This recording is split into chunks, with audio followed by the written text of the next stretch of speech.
Hello, everyone, and welcome back to the edgy and spiky Comic Vault. 'Tis I, Captain Logan, joining me this evening, finally, to do an overview roundtable on the first part of Nightfall. I've got Austin, TheDayGhost. Ouch! I got stabbed by the spike. And look, it's Kareem, back again for more Batman. My back hurts. Oh, is that because this happened to you? That's So that's cool. unfortunate. Did you get your cape all ripped up and everything? When did you get that one? I've had this for a year and a half, maybe. Oh, that's so cool. Yeah, he's great. Yeah, it's because of that guy. That little guy specifically came at you. So, guys, it is 2022. I've been doing Geekvolution for 13 years and have never talked at length about Nightfall, at least in an overview sort of setting.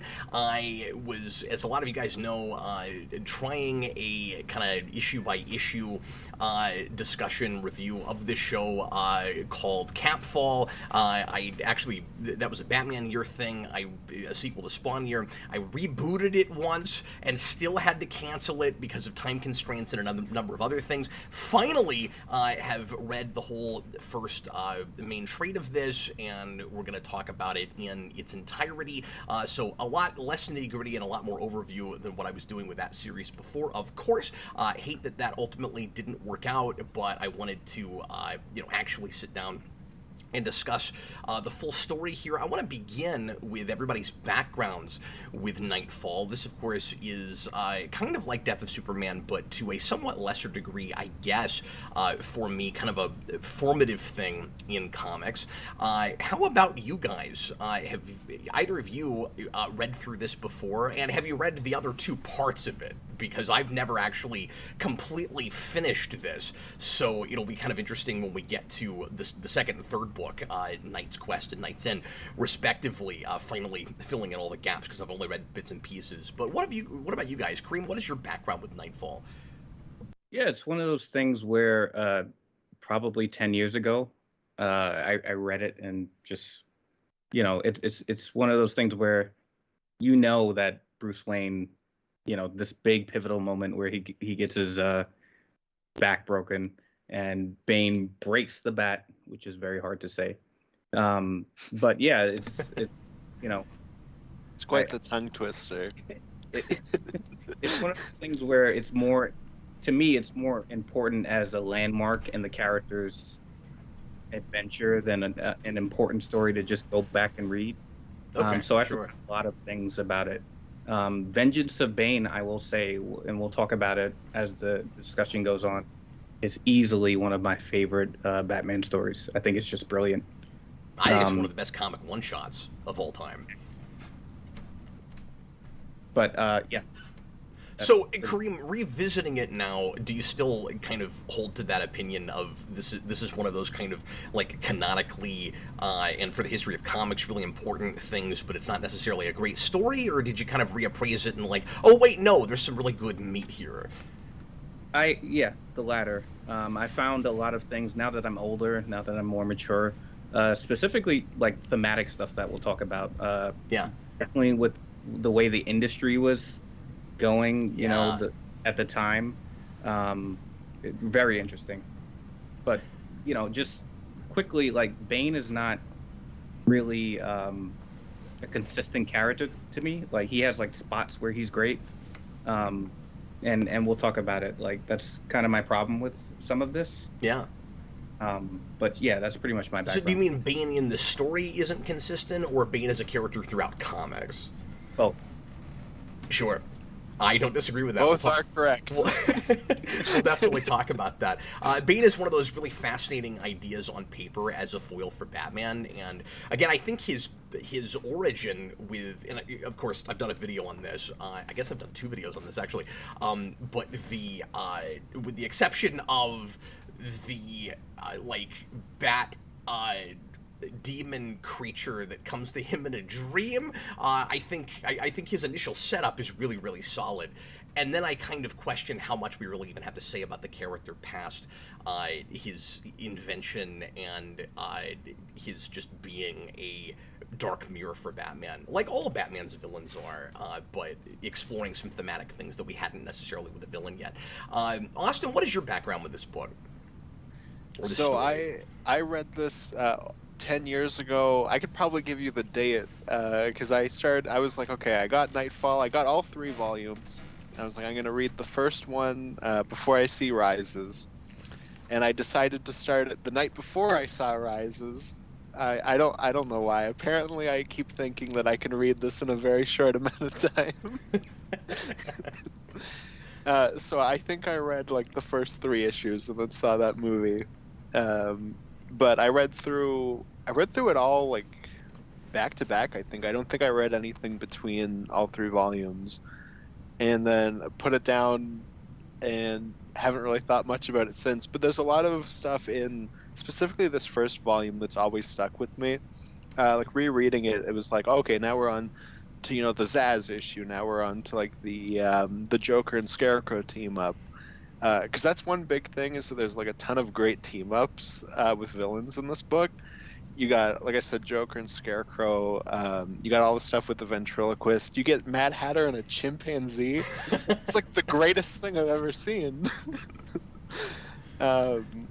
So yeah, a lot of that stuff really stuck with me. And then I found a lot of the kind of broader stuff didn't as much. So especially for book 2 and book 3, I don't remember very much at all.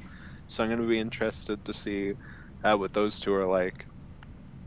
Yeah, well, in the main the kind of climax that you're waiting for after Jean-Paul Valley puts on the Batsuit in the 3rd volume, and we're talking about the old trades that came out a few years ago. This has been retraded since then. They came out before Rises. Yeah. Well, so I guess over a decade ago now. We'll talk about about that whole thing a little bit later. But the big climax where Jean-Paul Valley finally goes up against Bruce Wayne happens real early in that 3rd trade, and then it's kind of mostly epilogue material after that. So I think that's the main thing I remember from 3 is the stuff that their really actual matters. It kind of could be collected in 2 books, maybe. I mean, like if it's going to be 650 pages, why not make it 800 pages? I guess. And then after that, I think the reason we consider, and I haven't read some of that stuff, so I might feel differently when we sit down and do it later on, where I'm like, oh no, all this kind of epilogue material is important. It doesn't feel as epilogue-y as I'm expecting it to. But I think a lot of it is just, we've got to collect everything that happens while Jean-Paul Valley is still in the Batsuit until Bruce Wayne finally takes the mantle back, because I think it's still a while after that, maybe, before he gets back into costume. I think so, yeah, because there's all the stuff with him having to retrain with Lady Shiva and all that stuff. Yeah, I forgot about that. I remember because somehow the comics are more realistic than that movie was. Than Rises, yeah. Well, you gotta truncate it down to 2.5 hours. A guy punched me in the back once, and it just hurt. It didn't fix it. Were you guys surprised by? No, Oh, I'm sorry. Real quick, were you guys surprised by anything in Rises that actually came from this book that you either didn't remember did or didn't know about? Because I was surprised to be reminded of by the Catwoman thing. I forgot that was in this book, that she and Bane have something of a team up, and you only get 2 scenes of her in this trade. We'll do more with her when we get into Knight's Quest. But they've got that scene where she's like, he's like, oh, you'll work for me, and she's like, I'll work with you, and I'm like, oh, they actually kind of put that in Rises. And then she goes to an airport to leave Gotham. Possibly, yep. I don't know. I had that with the Cult, Batman the Cult, where I was like, wow, they pulled a lot from that. That's another great book, yeah. Well, that's something, too, that I wanted to bring up, is that the last big Batman, chunk of issues that I've read was the Starlin run. He also wrote The Cult. But Starlin's run doesn't use any villains except for the Joker for Death in the Family. so it was like a real kind of cool thing to read, like that, and then this, where like that it's just kind of original stories with like one-off criminals, and then here it's just like a gauntlet It's of the all of who's his rogues who. gallery. Yeah. Exactly, yeah. Because Batman's a very easy character to like jumble villains into one story. I think it worked for me thematically, like just with Batman's character. Hmm. Um, just thinking about it, like in retrospect of the early '90s, Superman's dead, Jason's dead. Um, you have all these stories where they want to test these heroes, and I guess we'll talk about it later, Cap, with the comic book industry at the time Yeah. and image movement, and you had Todd McFarlane and the Peter David famous debate, and all these spiky anti-heroes and stuff, and I think we covered it in the Kingdom Come review of them trying to test the worth of modern superheroes. Yeah. Like, And push him it, back against that idea yeah, by depicting it at the same time, kind of attacking it head on.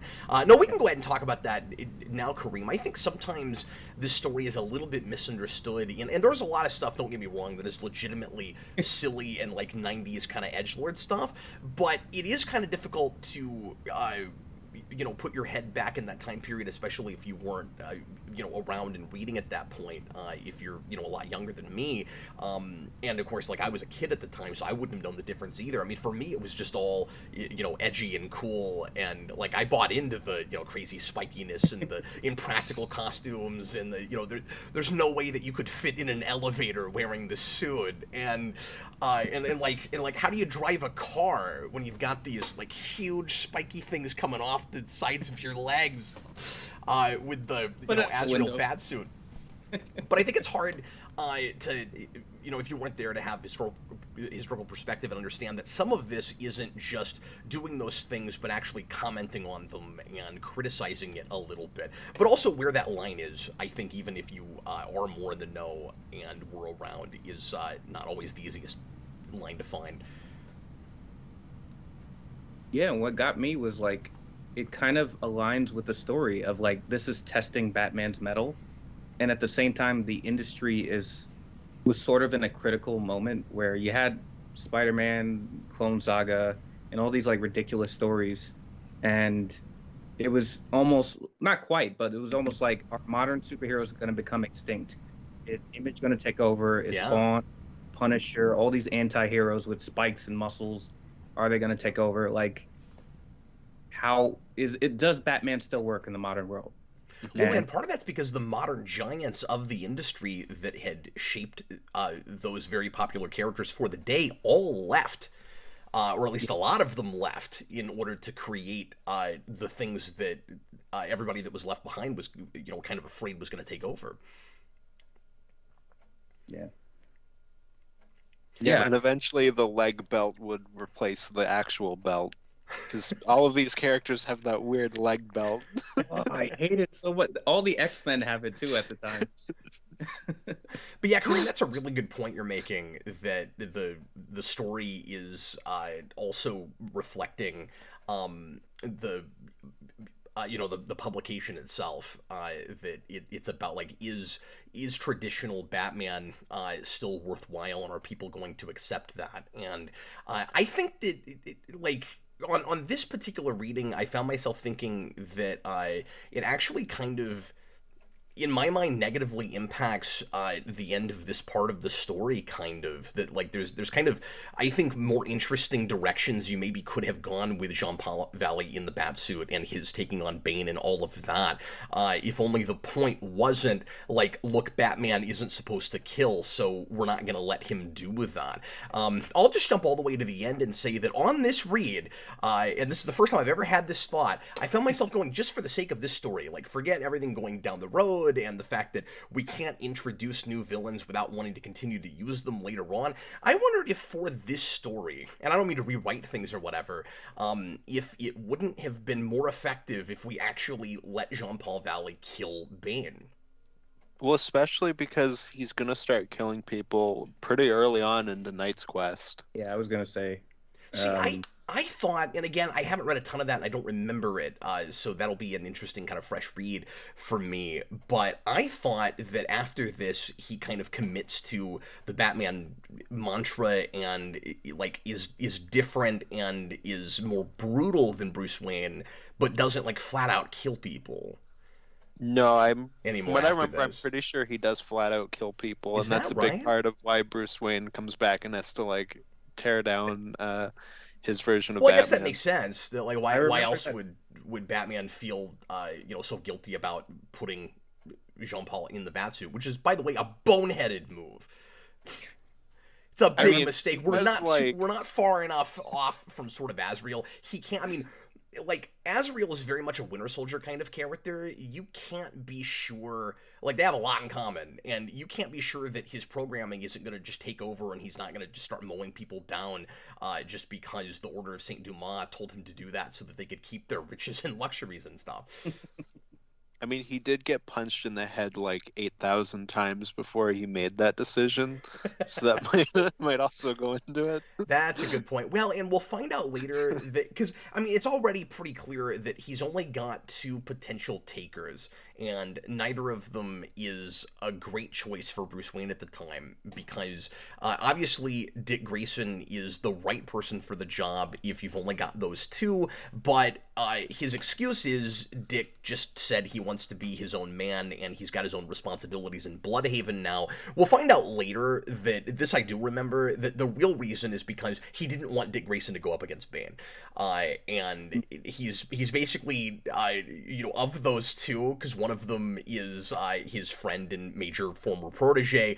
He'd I guess rather throw Jean Paul under the bus because he just met that guy and they're not close. So he's like, well, I mean, I've only got lesser of two evils, I guess. I've only got one. I have to make a choice, and there's only two people it can be, and I don't want Dick to go up against Bane and die. And he's like, I know he'll try. He has to know that Azrael will also try, but he thinks somebody's got to be Batman. So I think the smarter move might have been to just let people think Batman's dead for a while and like live with those consequences, which are like kind of rough consequences. But if you're because you could say, well, Bane's taking over the whole city. Yeah, but he's telling the new Batman not to go up against Bane. So what's the point? Like, Well, that's one of my complaints about the story is I wish it went more into the characters of like I mentioned earlier. Jason was just murdered, so obviously he has this thing with Tim where he's like, no, I got it, even though he's exhausted and sick and just run down.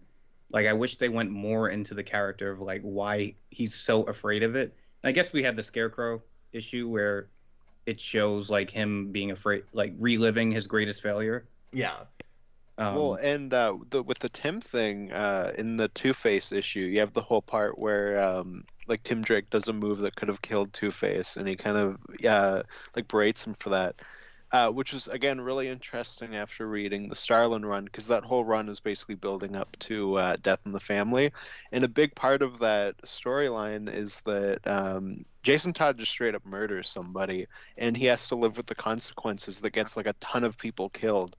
And Batman gives Robin this big speech, like where he's like, this is basically all your fault. Like your actions yeah. have consequences, and you have to live with that.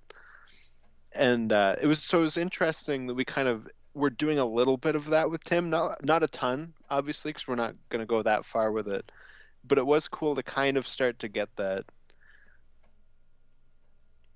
Yeah, and you always kind of walk this line a little bit with Batman, and we've talked about this a lot lately in revisiting Batman '89 and stuff, and Batman Returns, where when you have a character who, especially in this period, is not having a lot of deep conversations with other people, like about his emotions or psychoanalyzing himself at all. You have to do all of that with other characters, and like we do get into Batman's head and how he's feeling about his his kind of mental breakdown and being burnt out and super tired and all of that. So honestly, maybe some of that, Kareem, could have been in the internal monologue. Actually, I mean, if he's gonna think about all that stuff, why? Because it's not even journal stuff that he's writing down. It's just his thoughts in the moment. Like, there's no reason that he can't let us in, the reader, in. I keep thinking about the Jason Todd thing. I don't want that to happen again, and so I have to wall myself off from Robin, not use him too often. And even though I'm like insanely dead tired and I feel at all times like I'm about to, completely fall apart, I have to keep kind of going it alone and not letting anybody in. So I don't know. I'm talking myself out of my own argument, Kareem. Well, and I think it's interesting because historically, this is the book that justifies the grand Bat family, like growing the Bat family. Yep. Which I'm not like a big fan of, just a huge Bat family. I like that'll be his big kind of opportunity for change by the end of this. Where like, most stories are Batman's a character that is stubborn and refuses to change. He's not going to let anything tear him down, but he gets torn down in this, and he does have his massive failure, and this starts from this huge insecure place, and honestly, he's even very broken down several issues before this in some I guess prologue matter that we didn't read for this video, and honestly should have, but I've talked about it before. There's a couple reasons that ended up happening. I've talked about those issues at length. That's the stuff that I started Capfall with, so I guess it's fine that we're not going to do too much retread with that. But if you only read this material, I think it's hard to appreciate just how like lost and broken, and because the idea is that Batman is emotionally wrecked and broken before the backbreak happens, where the backbreak is almost like in and of itself a symbolic thing, because like that's already kind of happened to him. He's actually broken. But before this, he has this huge failure he feels in not being able to take down Black Mask. And it's weird that we talk, like, later on about his getting beaten by Bane being, like, his first major failure. Like, issues and issues ago, he keeps saying the Black Mask thing is, like, this huge failure, and he's already insecure and unsure of himself and wondering. So a lot of identity questions of what makes Batman Batman, and, like, is Bruce Wayne even still Batman anymore? Does that count? And then when Jean-Paul Valley takes over, it's, can he reinvent Batman? Like, is Batman a set of, like, moral precepts, or is he like, or is he made up of just whatever man puts that costume on? Is it malleable? Yeah. And we get into that a lot with Sword of Azrael, which we also didn't read for this video, but I think it's a crime that Sword of Azrael isn't traded along with Vengeance of Bane in this particular trade. It's weird, and it's not in the prologue trade that came out before the initial run of trades, even, a decade or two prior, because I don't know when those came, I guess late 90s, early 2000s. I'm not sure when those came out. And I don't want to talk too much about the way this was traded, because we shouldn't have read it this way. There is a new 2-volume set that collects more or less everything, I guess. I'm not sure if anything's left out of that. I don't have it. I've not looked at it. But I know they made up doing it this way partly because I wanted to just do 3 clean videos, Nightfall, Knight's Quest, Knight's End, but we could have done, I guess, a first one that would get us to 4 to do some of that prologue matter, or we could have just included that in this, but it would have been 850 to 900 pages we would have had to read.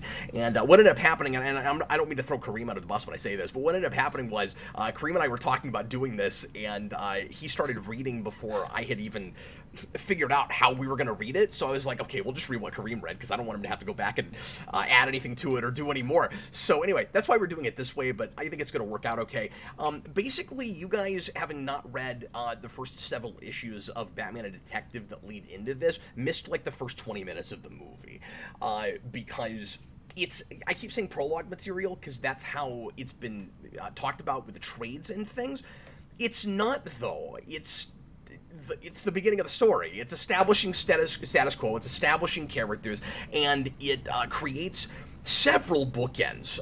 If you don't read that material and you just read this, and I'm not saying you're lost reading this because it's all brought back and mentioned again, but it wouldn't be redundant. It would just be the natural, flow of storytelling.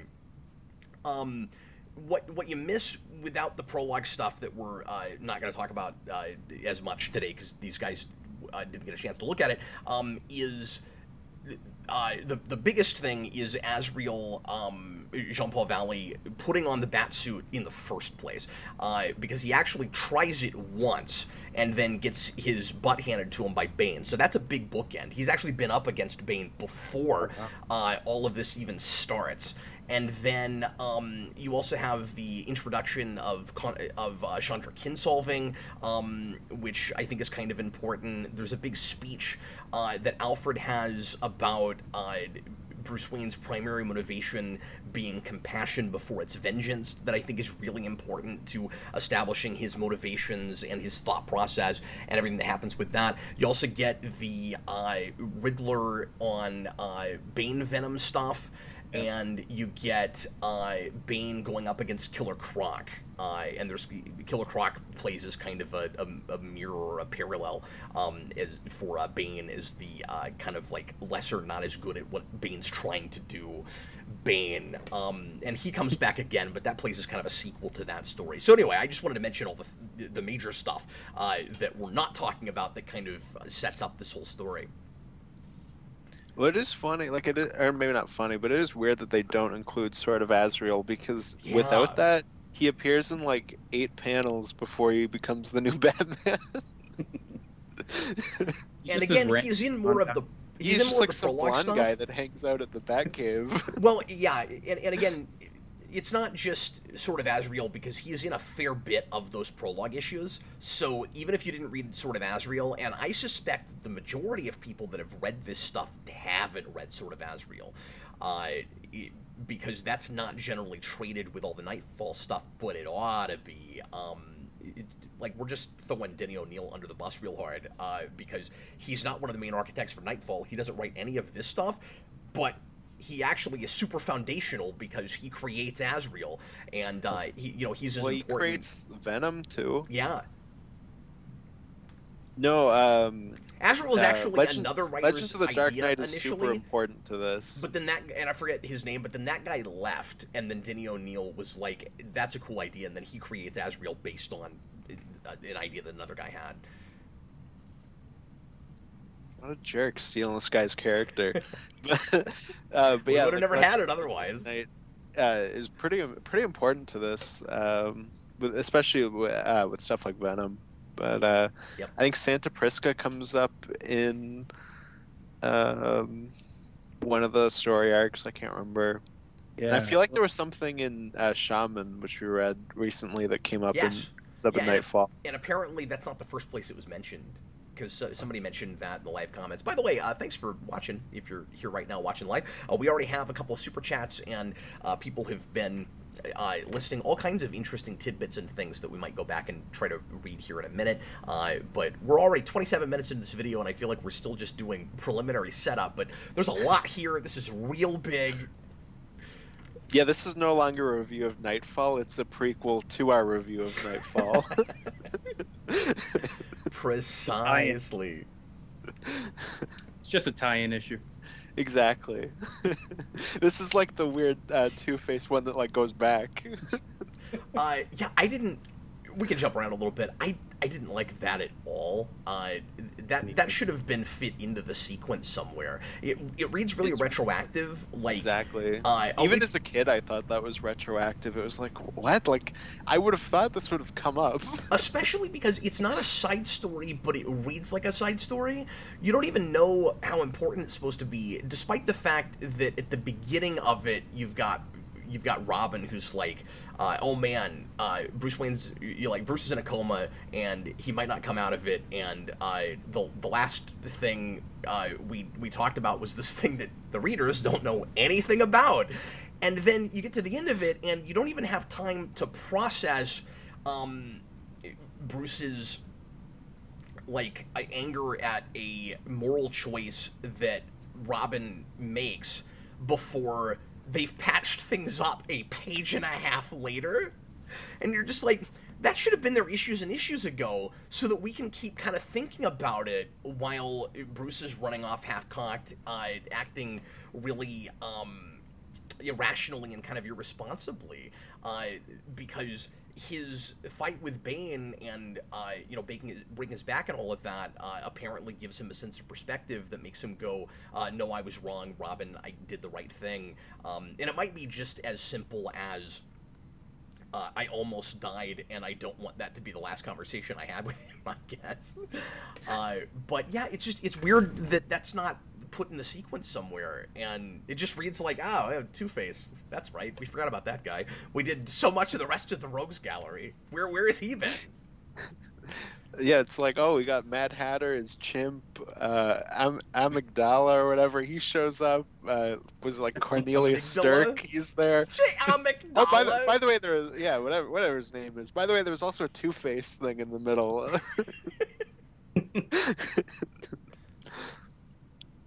Yeah, no, I was exactly. a fan of the Two-Face thing.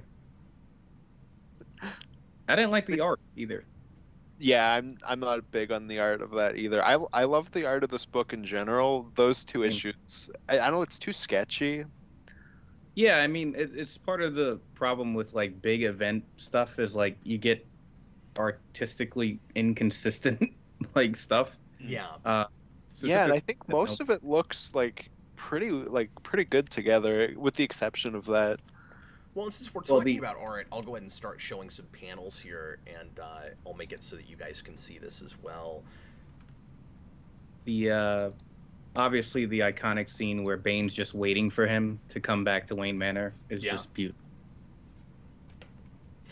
It is. Let me jump forward real quick and get to that Two-Face stuff, because I remember who it is. It's Klaus Janson who draws those issues, and I usually like him. But maybe I like later Jansen stuff before this Maybe it's period. like a coloring thing then. I don't know, because he is a good artist. Yeah, that's true.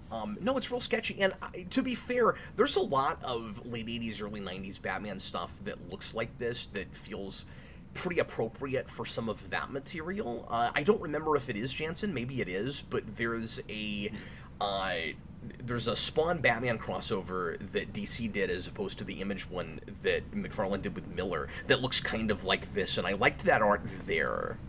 Well, and I think part of the issue too is just that it's mixed into this. If the whole book looked like this, I probably wouldn't care as much. You'd adjust to it, yeah. Well, that's kind of exactly. the thing that makes it feel like a side thing. Yeah, no, exactly. And it should have just been part of the main sequence. Because it's a major character motivation thing. I'm shocked that it's not a side thing, based on how it looks. Yeah, and it's oddly, I think, one of the only like individual pieces from Nightfall that's been adapted, because this is basically the second Two-Face episode of the animated series that we did in that watch party, Cap. Well, and it made me wonder if they were looking at this or if just something was in the air and they both kind of came up with the same, basic outline for a story. Because I would be surprised, actually, and maybe it is, I'd be surprised if this is the first time Two-Face ever took Batman and threw him in a trial himself and played judge and jury. Like, this can't be the first time we ever did that. That is true, but we also have, like, the old courthouse that he used to work in thing, and Robin has to come save him. Like, it's more than just that, too. That's a good point. No, that's true. And I think there's even a part where Robin, like, takes on criminals while Batman, like, runs after Two-Face himself. But I can't remember. It's been a while since we did that watch party. One thing real quick, backtracking, that I think is important to mention, because Kareem, you brought up Death of Superman earlier. Superman's death should feel like more of a motivating factor, certainly, for how Batman's feeling right now, and the way he is, pushing people away, and all of that. And part of the reason it's not is because this was all planned initially, completely apart from Death of Superman. I don't know if you guys know that, but I think a lot of people, as it was coming out, felt like, oh, okay, Superman did that, so now Batman's got to do something sort of similar, and this is just what we're doing now. That's one of the things that makes it feel like an edgy early 90s thing, as opposed to DC kind of fighting back against that, where it's like, okay, so the new cool thing to do with our stalwart superheroes is not let them win anymore. And that wasn't the idea at all. It was both of those sets of writers and artists kind of having summits and coming up with similar ideas simultaneously. And apparently Chuck Dixon and those guys said that if... And no, I've still not looked at Chuck Dixon's channel, by the way. I will do that at some point.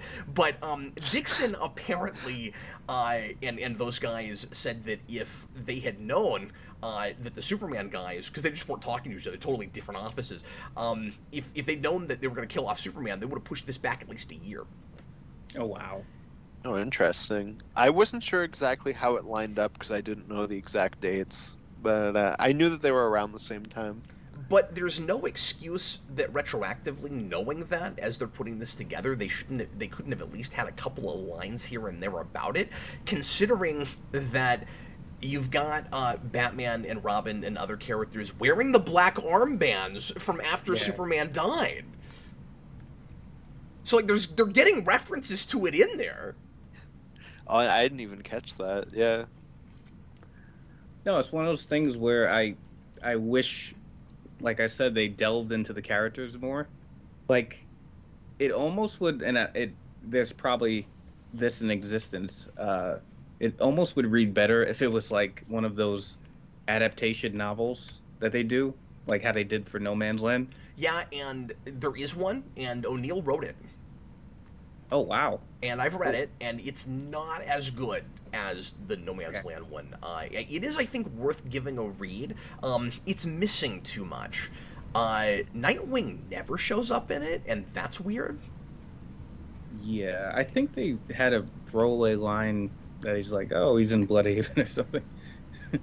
Yeah, well, he shows up in this, but I mean, in that novelization, like he's never brought up. He doesn't show up. It's weird. Yeah, I mean, and it's just like you want more of it because, like I said, you know, Robin has been murdered. Basically, this kid he took in off the street. The living embodiment of hope, Superman, is dead. Yeah, and Batman's just at his wit's end, and he's just watching. He knows Bane exists too. Yep. Like he knows he's just watching him like a vulture. Yeah, well, and that's one of the reasons it's good that Vengeance of Bane is included in this trade, because you do see the first time they meet, and Batman, you know, doesn't know what he's up against and sees him as just another kind of standard bad guy, and Bane has that line, "You'll scream my name," and then that happens, and then Batman, in his internal monologue, is like, he said I'd do this, and I'm doing it. Oh, well, yeah, he does the Ghostbusters, you know, where Rick Moranis like runs away going, "You will perish in flame," where Bane like walks up to Batman, yells, "You will scream my name," and he just runs away. So, okay.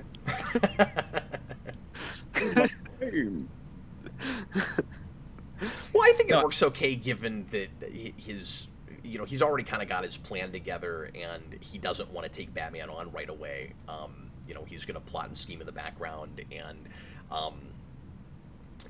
kind of get him to his lowest point before he finally breaks his back, which I've always kind of been back and forth on as an MO for Bane, because there's a part of me that feels like, and again, I don't want to rewrite the thing, there's a part of me that feels like if Bane really thinks that he's the strongest, you know, he's got the whole macho survival of the fittest thing, and he created himself from the ground up in this prison. In his mind, the whole world is a prison, and he wants to be the warden of it. That's the thing I love about Bane, is this idea that the whole world, in his mind, revolves around him, and exists to be his playground, and he deserves that, because of the way he was born into a prison and forced to be a self-made man, which is really interesting when you look at, like, all I want to do with Bane is just constantly compare him to Batman, because that's what he is just a fascinating comparison contrast exercise,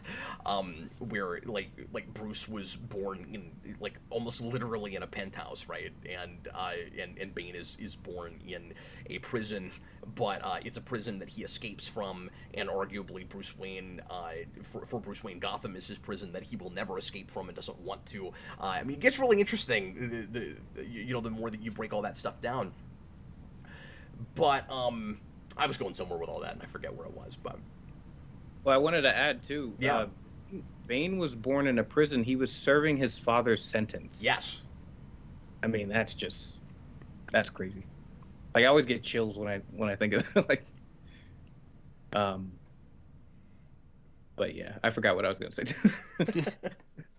There's just a hole here about Bane's origin. If you try to talk about it, you fall down. You don't remember. We keep trying to climb out of the pit. We can't do it.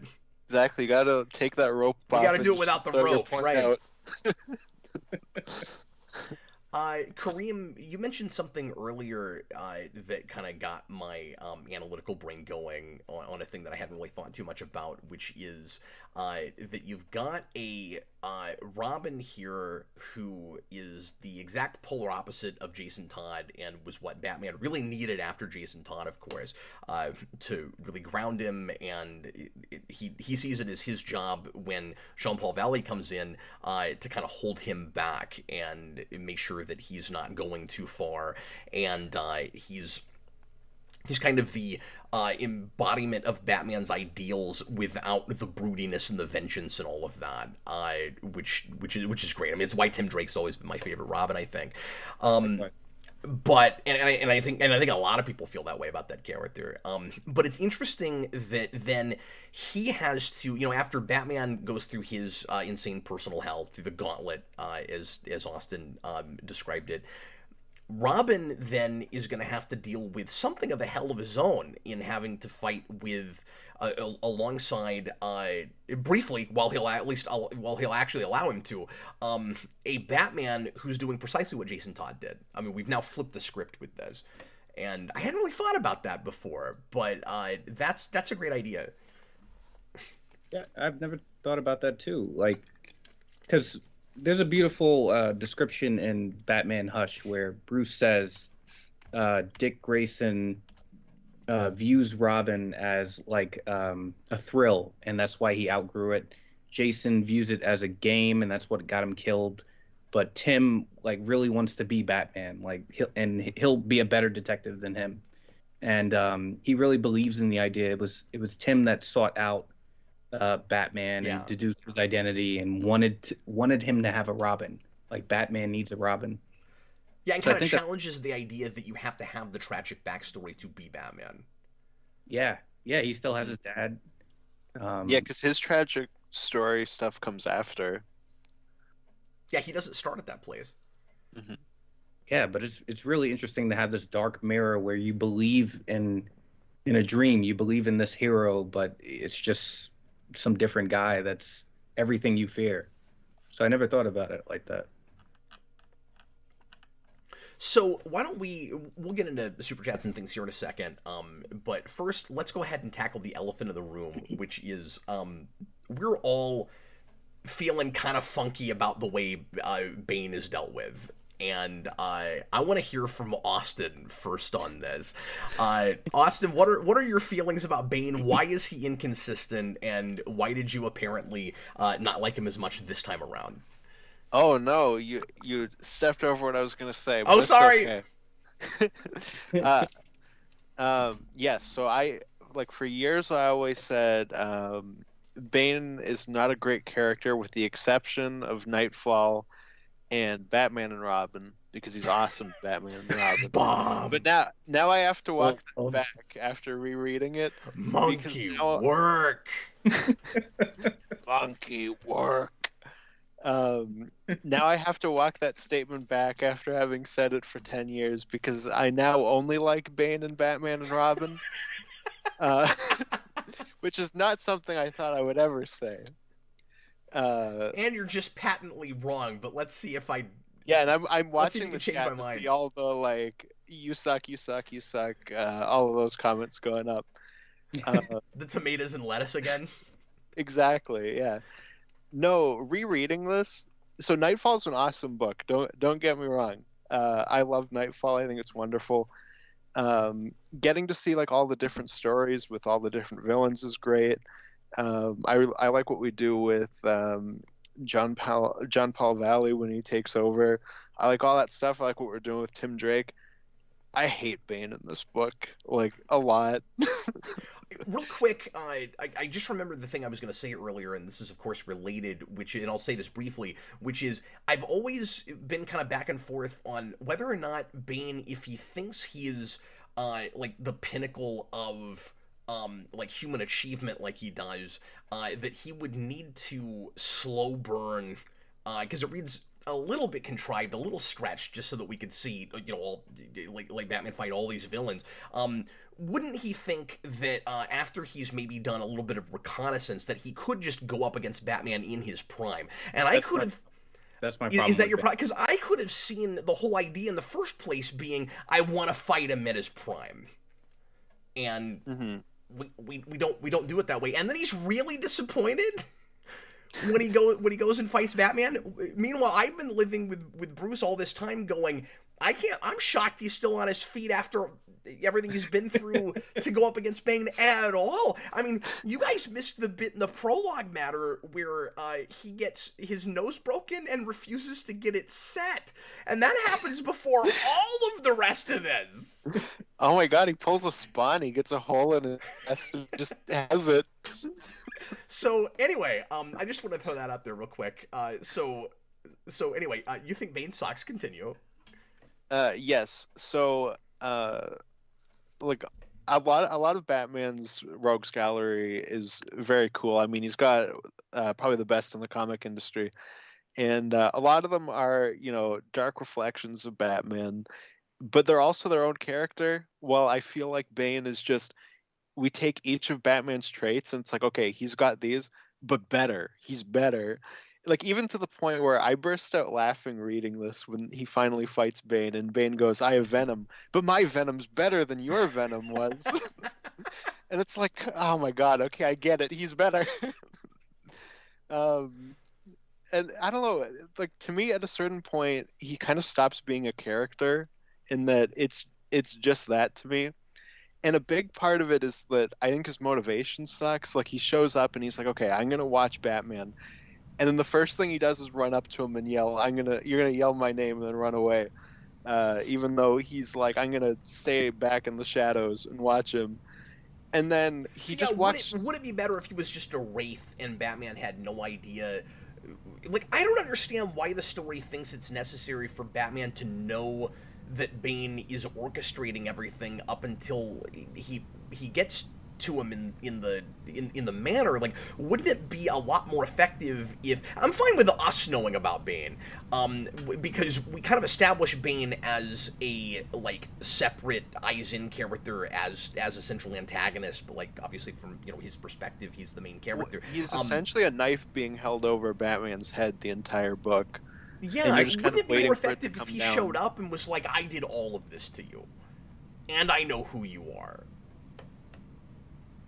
Yeah, possibly. Maybe it would have been more effective. It also kind of makes, and I get that Batman's real out of sorts, obviously, but it also makes Batman as a detective look kind of weak, and I don't think it means to. Like, he's supposed to be really physically weak, and he's supposed to be not on his game, and there's places where I really love that he's getting beaten by guys that he wouldn't think twice about usually. That all works great, where it's like, we have a big epic thing with Firefly. That only works because he needs a nap.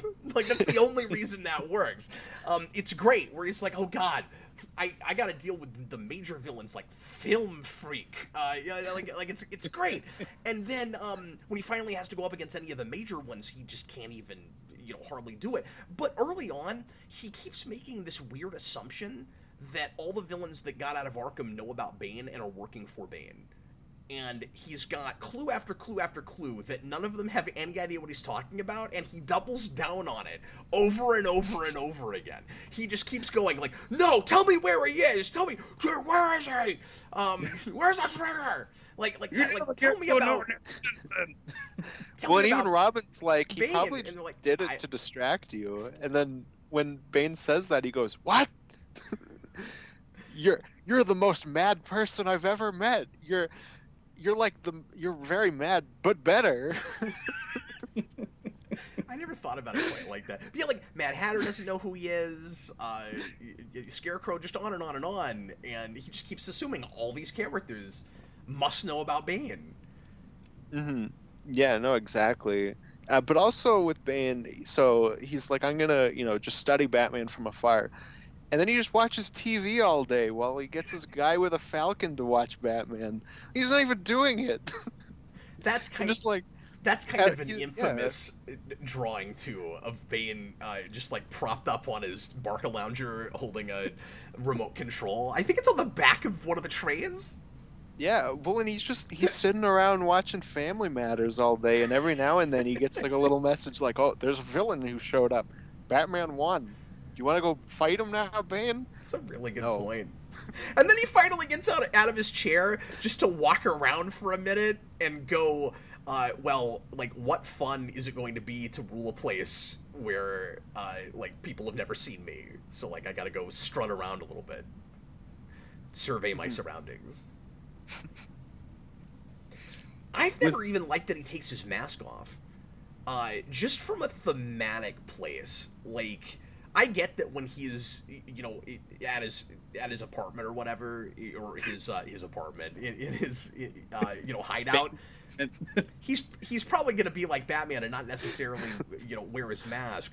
But I don't like that we see him without it as often as we do, because thematically there's this kind of triad thing we're doing between Batman and Jean-Paul Valley and Bane, which is like Bane has one persona that he developed from the ground up, and he completely invented himself. And then Jean-Paul Valley has this split thing, and I think we're alluding to it a little bit maybe with Two-Face, with the, like, two sides of your personality that you can't reconcile. We've got that with Azrael, where when the programming takes over, he's one thing, and when the programming isn't there, he's this sort of blank slate that's trying to figure out who the heck he is. And then you've got Batman in the middle, who is a... I mean, he's conflicted and unsure if this is true, but the point at the end of the day, I think, is supposed to be that Batman is a more or less well-balanced person that has a dark side and a light side, and he lets the compassion win at the end of the day, but he uses the darkness for good. And I had this thought reading it this time around, where, and I don't know if this was ever intended at all, but you can kind of read the Batman mask as a, especially compared to the Bane mask, as a reflection of that idea, that there's some Bruce Wayne in it. Like it's not a mask that completely covers his face. Like there's a human being there. When Azrael puts on a Batman mask, there's no human being there. It takes over the whole thing. Bane is not a person. In good ways and bad ways, if you buy into what Austin's saying. He's not a person, and it covers his entire face. And then you have Robin. You can see his whole face, and he's only got a little bit of a mask so that people don't know his secret identity. That was a thought I had this time around. Yeah, that's great. I never thought about that. Mm-hmm. Well, and Bane always has to take his mask off because it's hard to watch the Jeffersons through red lenses. No one cared about me. Until Thomas I Slow turned on 86 the at the beginning Jeffersons. put in a super chat asking us to do the whole video in the Bane voice, and now that you guys are doing the Bane voice, I thought I'd finally read that. Whoa. We're gonna get to the end of this video with no survivors, with no subscribers. What? Well, no. I think with the Bane thing, my problem is totally Vengeance of Bane just sets him up, like you said, as this guy who needs a kingdom, and Batman is that guy to conquer. And it's just like, rereading it as I'm older, I'm like, you just threw all of Arkham at this guy. Like, it would make more sense to just get Batman in his prime and defeat him. And then it's a But balance that's only a thing. 6-issue story arc, Kareem. Yeah, but and then this, I'm like, on the other side, I'm like, okay, to Austin's point, like, the editorial created this character as a device. Like, they needed to break Batman. So I understand like how Austin feels, and just and I'm thinking, I'm like, yeah, it's convenient, but also we think of Batman and these DC characters in general as these demigods. You know, Yeah. they're a pantheon. Batman is Hades, the Lord of the Underworld, and he's this mythic figure. So I would like it more if Bane just was like, I'm doing this to prove that you're not a god. You're just a man. You're pathetic, and I can just snap you at any time. I wish that was more into the character, but he's just, like Austin said, he's just very one note. And I have this weird relationship with Bane where he's great in places like Gail Simone's Secret Six. If you haven't read that, that's great. Some of Tom I've always King's wanted run, to. yeah, some of Tom King's run, he's amazing. When he is the anti Batman, he is the anti Bruce Wayne. That's how he was made. But when he's, just a device, I feel like he has the Mr. Freeze problem, where Mr. Freeze wants to save his wife. That's it. That's pretty much What it. else do you have to say about the character? Yeah, you after kind of you've get done one that? story and that's it.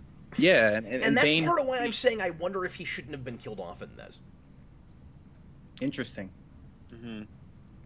Yeah, possibly. I did have that thought when I got to the end of it, especially knowing that John Powell Valley is going to start killing soon anyways.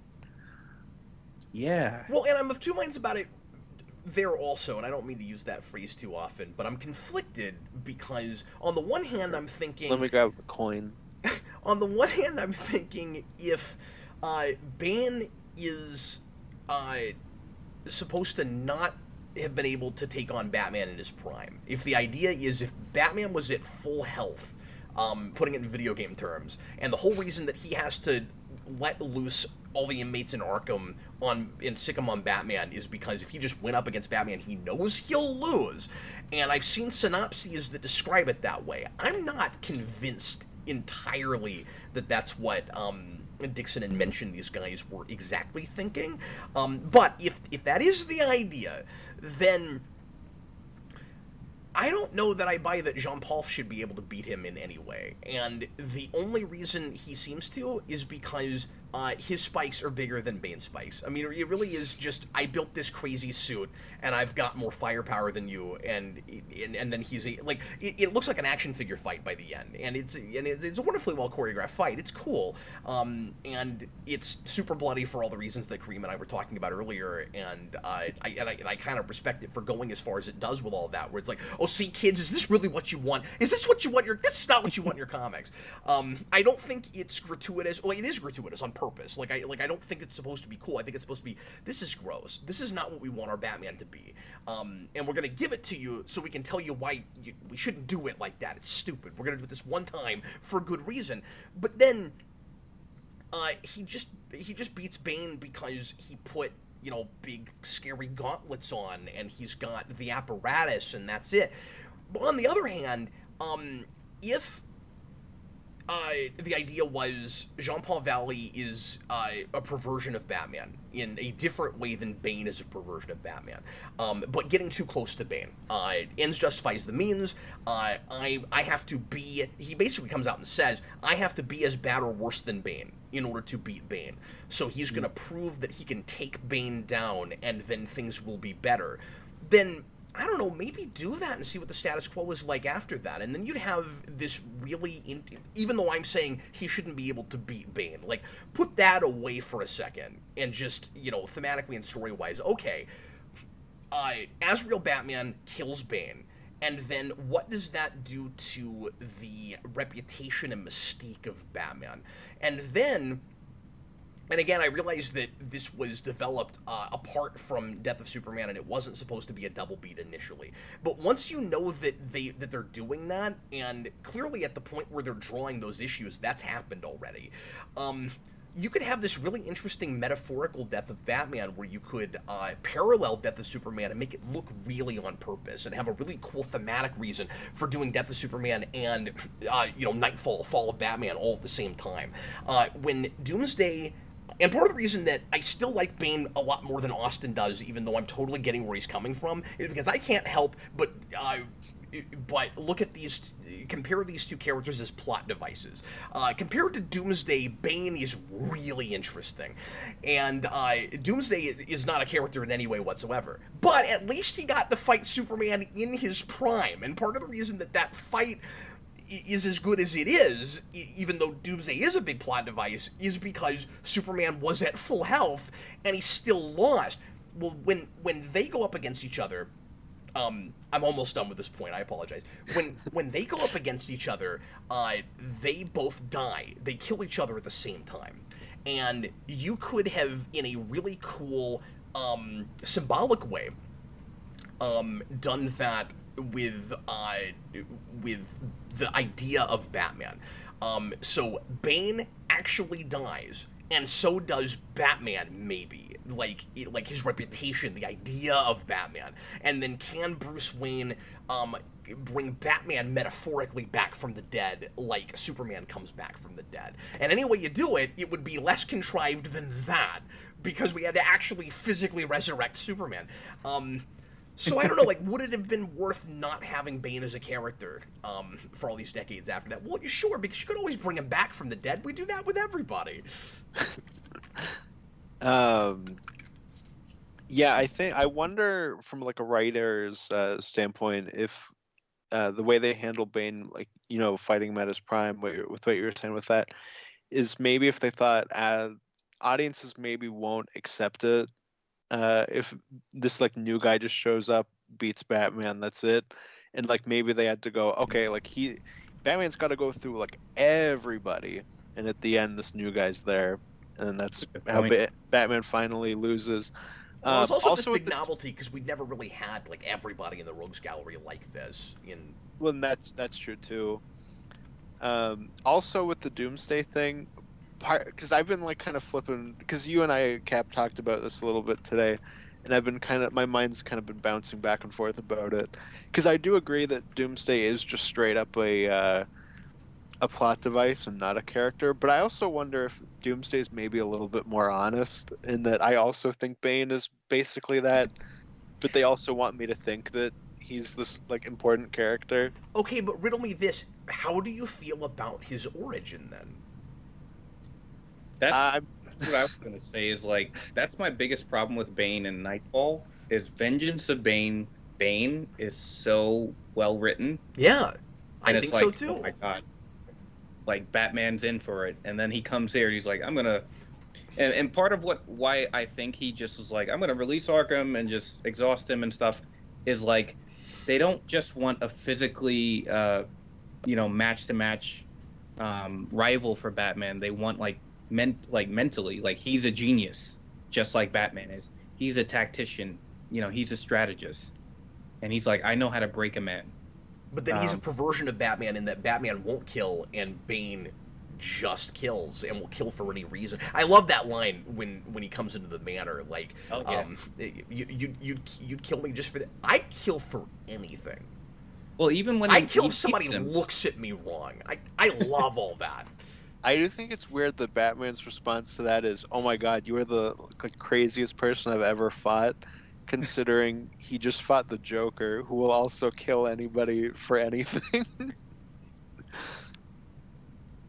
But it's different when you're talking to somebody that doesn't seem deranged in the same kind of way. That is true, but comparing Batman and Joker, dog piles for me though, where it's that just adds to the pile of, okay, he's the most thing, the Batman's ever fought. It just adds to the rest of his character traits, which are also all that, for me, anyways. So it sounds to me like everything you don't like about Bane is the stuff that is all the reasons I'm liking him, and then the question is just, are all of the what I think are really interesting character parallels too much of working backwards from a conclusion? because I think that's what it sounds like I'm getting from you, Austin, is that, well, you made kind of a laundry list where you're like, here's all these. You basically made him like mirror universe Batman. Like he should have a beard.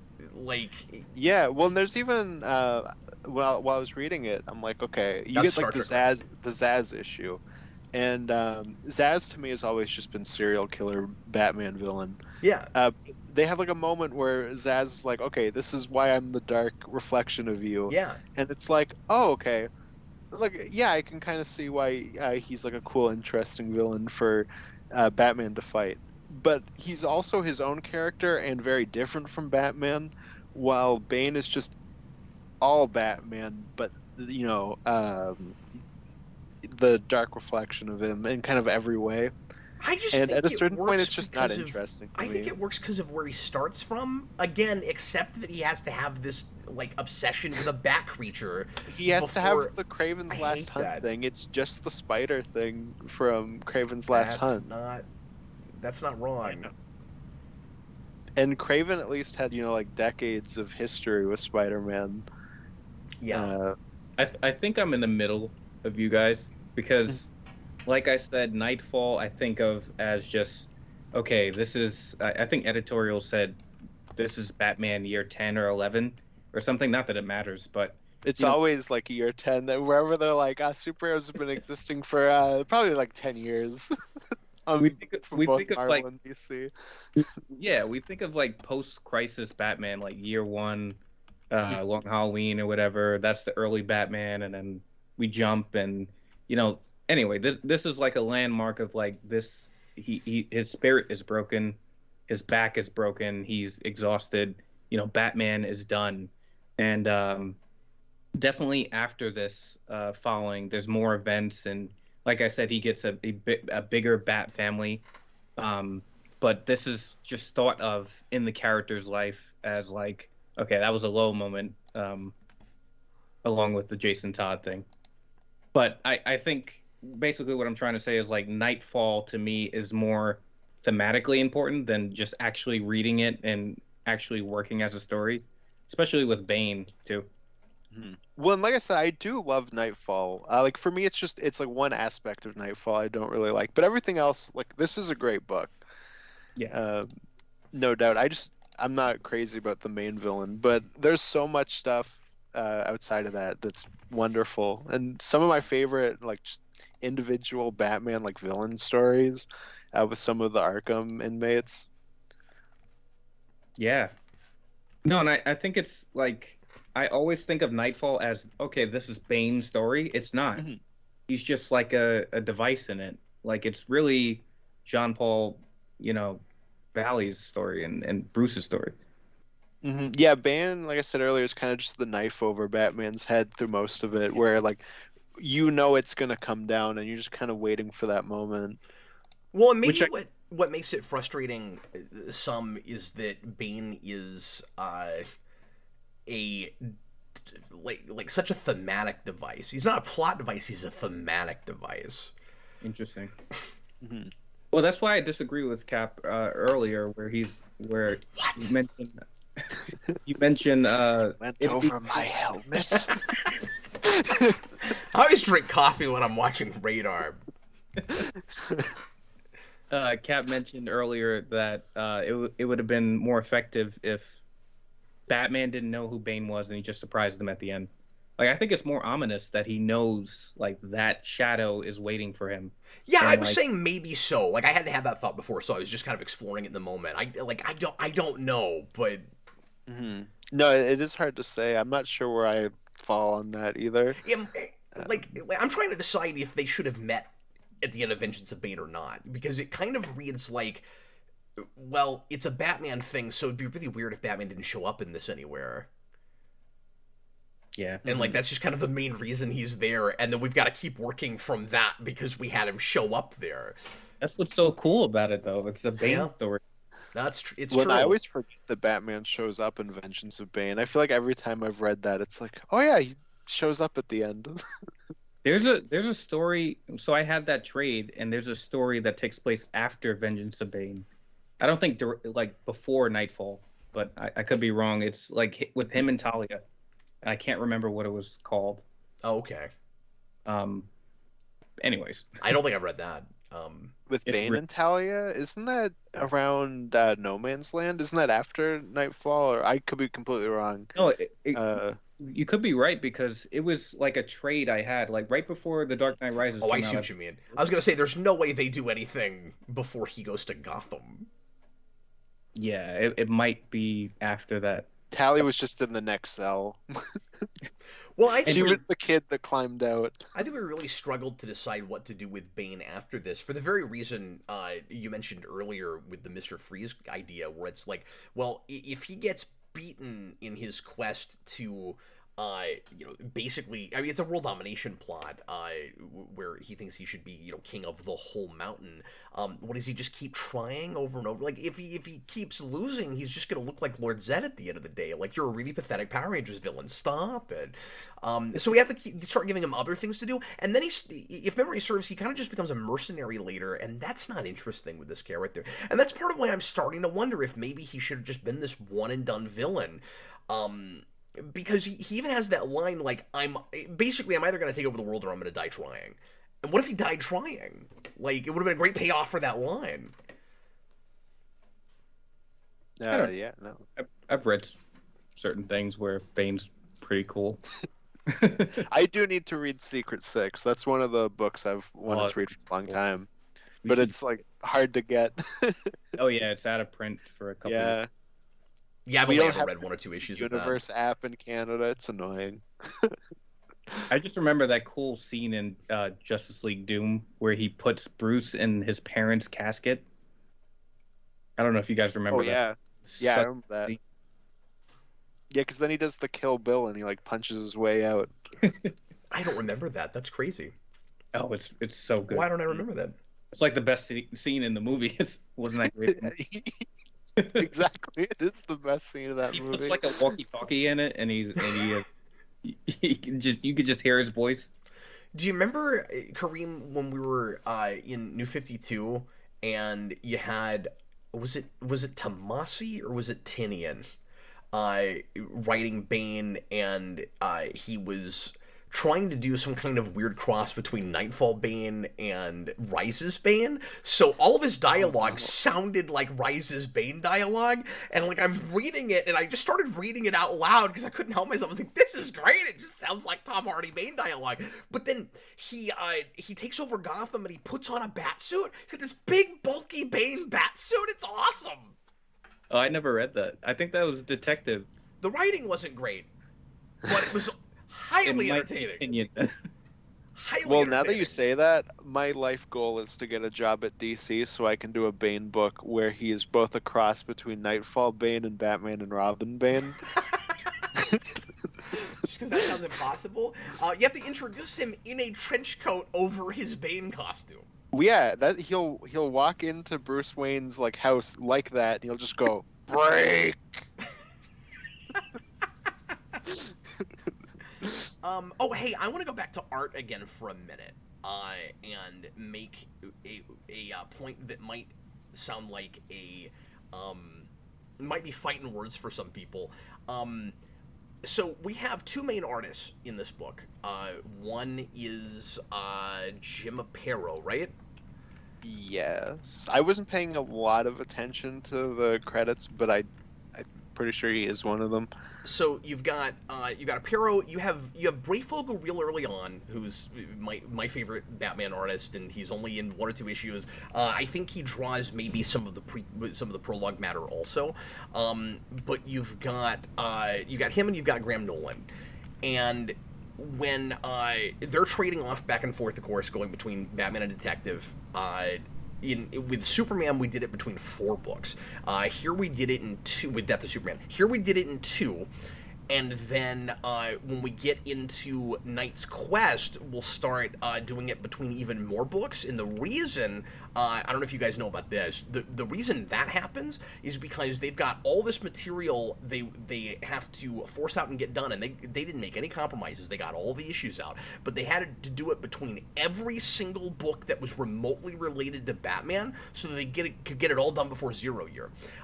So DC is about to do this big event, and they have to get everything done before that. So they do it between like 6 books. So like suddenly Catwoman's doing it, and Robin's doing it, and even like Legends of the Dark Knight, which was a book that was like earlier Batman stories. It just breaks that format for a while, so they've got one more book they can tell Nightfall stories in.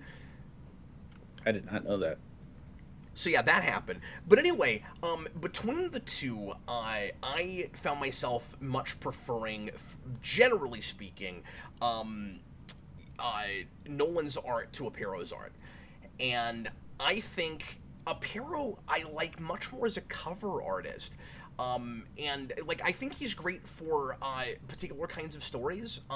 There were places here where I just didn't think that his art was quite right for the material, and it's not jarring between them certainly, but the wrong guy got the long stick when we get to the backbreaking issue, I think, and that might be a hot take to people, but when you look at the very next issue, to use the lingo the kids are using today, it might be a hot take, but when you get issue 497 and you got the backbreak, I don't think the backbreak is itself, and even the art.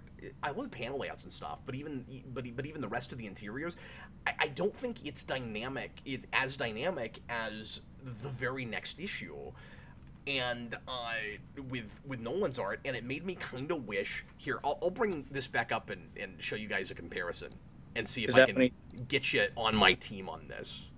Yeah, because this whole time I've been thinking about how Greg Cox didn't do the novelization. Would you for stop Nightfall. it? Would you knock it off with that? I don't want to hear that anymore, okay? That is the last time you get to say that. Okay, so you get the backbreak, and this is one of the most famous full-page spreads in comics, and I'm saying I wish the other guy had drawn it.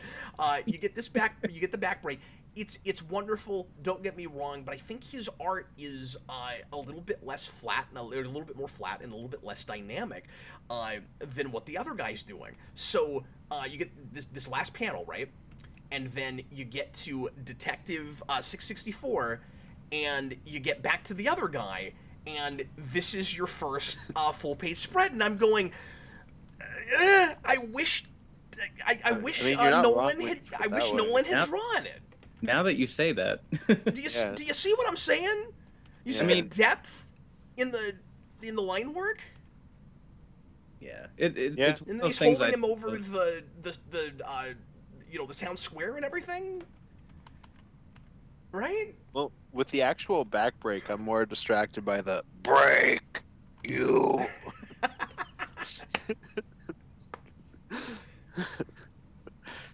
But yeah, no, when you put them side by side, I agree. I think that one panel after he breaks his back, where he's just kind of standing there, is awkward. Yeah, that's fair. Is it weird that you have? I'm jumping around again. Is it weird that you have foreshadowing of the backbreak with Amygdala of all characters? Do you remember that, where Amygdala's got him up like this with his like crazy muscles?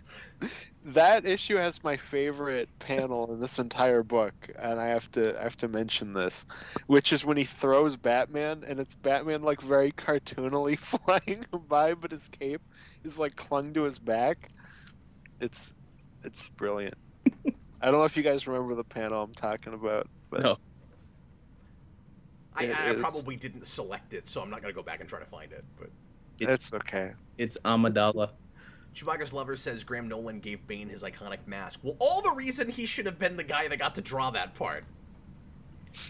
On every adaptation, it's not Amidala, okay? He doesn't have the face paint and the fancy dresses. The monotone voice. Yeah, exactly. The complete lack of character. Well, speaking of design, I hate when Bane is just like this huge hulking, like the Hulk. Mm-hmm.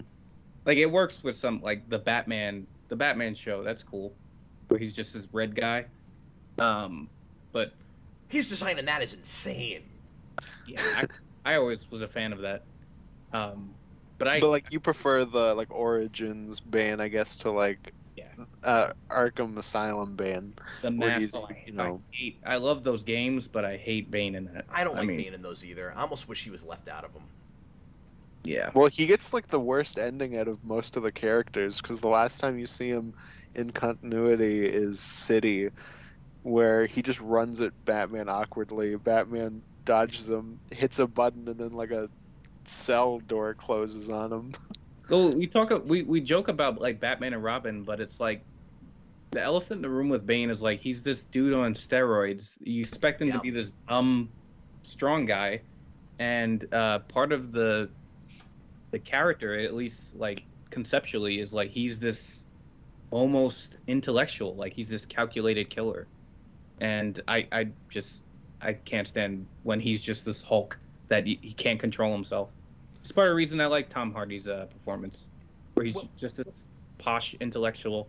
And that's another thing conceptually, and I talked about this when I was trying to get Catfall off the ground. One of the things I'm also conflicted still about with Bane is the idea that he's supposed to be this completely self-made man, and he developed, you know, all of his techniques and everything on his own. He read books, so he got some ideas from some places, but he also relies really heavily on, like you said, steroids, and it's like, should he think he even needs that kind of augmentation if he, you know, built himself to be this paradigm?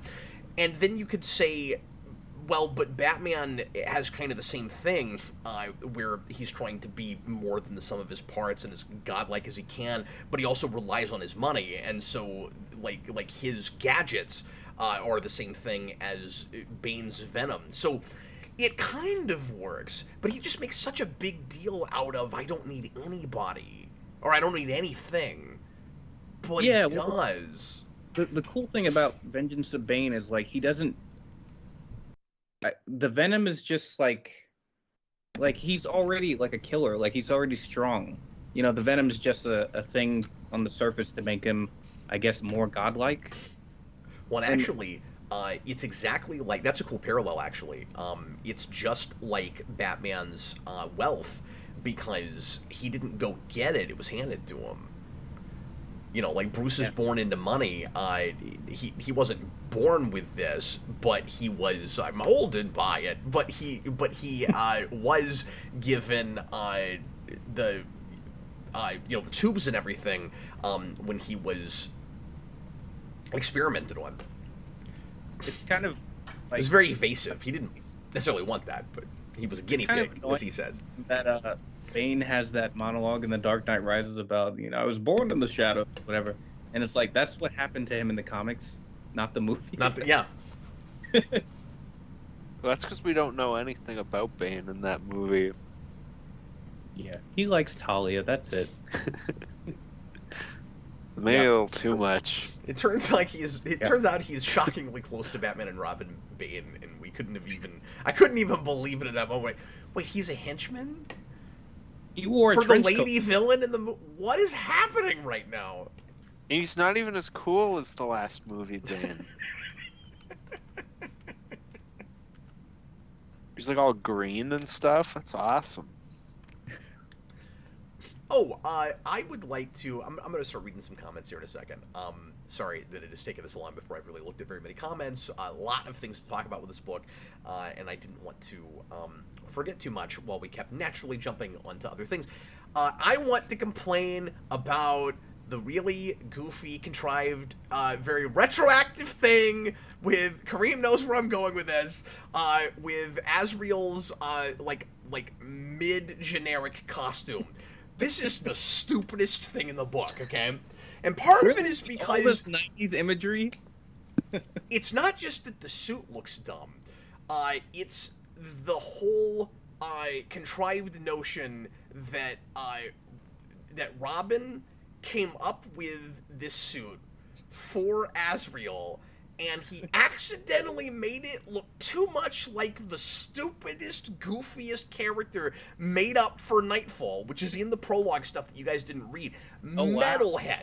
His costume looks just like Metalhead, who's the stupidest villain. He's got Yeah, spikes he's just everywhere. missing the like spike Because whip it's all thing about on his spikes. head. He's got this whip thing on his head, and he hurts you or kills you by whipping his head around and hitting you with spikes. Mortal Kombat or something. And he goes up against Batman, and we do this thematic thing where it's like maybe Batman's broken because we got a slash through his bat symbol, which would be really cool if literally any other villain was the one that did it to him. But no, it's got to be Like breaks off Metalhead. part of his ear. And then Robin you goes, flash back to that one issue here. and there's a flashback where you see that costume because we're comparing the two costumes. So so Tim goes, this whole thing with Jean-Paul Valley killing people might be entirely my fault. I think I might have accidentally restarted his Saint Dumas programming, where he wants to murder people again because I made his costume look too much like a killer that Bruce just fought like a couple of months ago. No, that whole thing's stupid. It would be like if Robin was like, What? I'm pretty sure this is my fault, Alfred, because we had a birthday party recently and I convinced John Paul to dress up as a clown for the party. And that was too much like the Joker, and now he's bad. Like, it's stupid that he blames himself, but more than that, why did he make that costume look just like Metalhead's costume? And why then did he give him the Aquaman symbol on his chest? And yeah, and is it an A for Azrael or is it an A for Aquaman? And then that's true. I never thought about that until just now. You're right; it does look like an Aquaman. But then also, why aren't any of us talking about the fact that it also looks like Vigilante? Because it does. It looks a lot like Vigilante. First. When he first shows up, I'm like, why is Vigilante in this book? And Vigilante had an ongoing right then that started in like 89 or 90, I think. If memory serves. Anyway, that is true. That is the stupidest thing in this book. And there are some dumb things. No, I cringed at the robots in the beginning, where it's like, oh my god, these are so 90s. Yeah, and if you had all those issues right before that, it wouldn't have been as jarring, because there's some really silly stuff there too, but to open with it... Yeah. Well, especially because, like, everything outside of that is pretty serious, where they're, like, shooting rocket launchers at a prison, but it just opens up with a giant... It's like the living brain from, like... really? Well, it's like the living brain from one of the first issues of Amazing Spider-Man, where they bring in the giant robot that can, like, figure out anything, and then it goes loose, and Spider-Man has to fight it in the school. It looks like that. I forgot all about that, and that is true. It is designed like that. Why is that there? Okay, we're an hour and a half in. I've got to read some comments. Senior Sticks, the problem is what to do with Bane as he takes over. Is that, like, if he... I'm not... And I mean, this is from, like, an hour ago, but even when it came in, I wasn't totally sure what he was talking about. I assume just, like, story-wise, like, what do you do with him now that he takes over? Like, he won. That's it. He's just going to go back to watching TV now. Well, I think the problem is just it's not about Bane really. It's about the worth of Batman. So I guess they didn't know what to do with Bane. He was just this thematic device. Yeah, because he kind of just wins, and then it's like, okay, I won. I guess I'll take over the city now, and then I guess that just kind of happens instantly. He disappears real quick. He's just in the background, and right before that, he's like first Gotham, then the world, and then I guess he gets beaten quick enough that he doesn't have a chance to do anything. Isn't that a Mr. Freeze? First Gotham, then the world. First Gotham, then the world. You may wonder why I want to take over the world, so I can destroy Spain. No, that Superman musical villain. It would have been interesting that if Bane took over the kingdom and started messing with Batman's, everything he fought for. And it's really interesting that he has sort of a family and Batman doesn't. Like, he has Falcon and Bird and Zombie. Yeah, he has a bird guy, just like Robin's. Yeah. Yeah. But to him, they're just like loyal acolytes, and Bruce doesn't have that. He lost his partner, and he has a new one, and he wants to keep him away from certain things. Well, Yeah, because but he's Bane's also got his Robin with Bird, and he's got his Alfred with Zombie, and then I guess he has his Harold with Trog. yeah. I wasn't sure what parallels to make with the other two. You start stretching after a bit. What is it with the obsession with the word zombie all over this book? That was the 90s. You guys notice that? It's used in like 19 different contexts. You got a character named Zombie, you've got Zsasz calling the girls that he is kidnapping zombies, and then That's we keep Zsasz. using it in I other think contexts. That's a Zaz thing. I've heard that in other places. That's a Zaz thing. Yeah.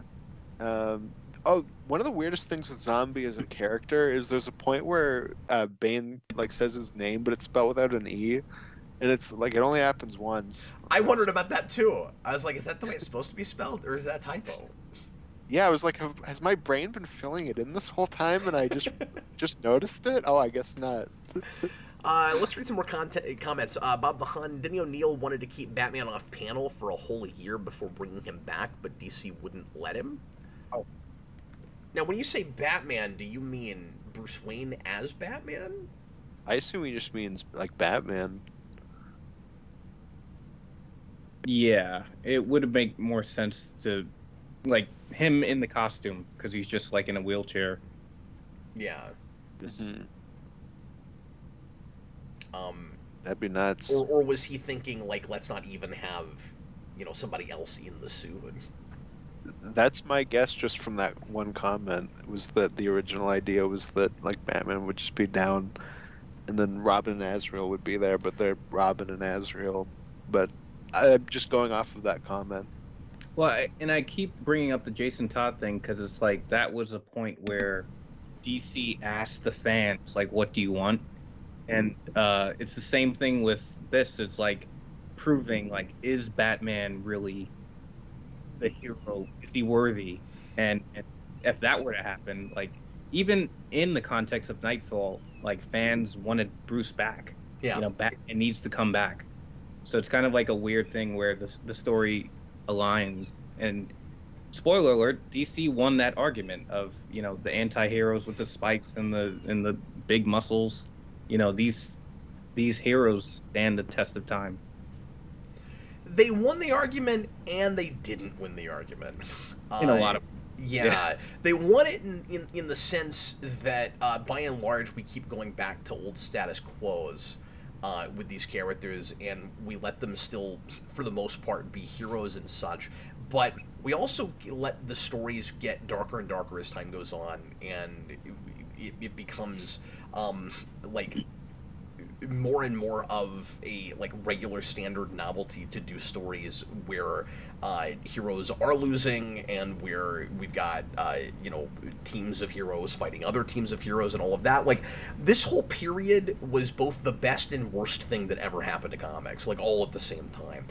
Like I love this, I love Death of Superman, I love some of the stuff even that Marvel was doing, but then I mean DC is a lot better than Marvel right now, but like I like Maximum Carnage. I don't care what anybody says; it's not good. I still love it. But these kinds of like and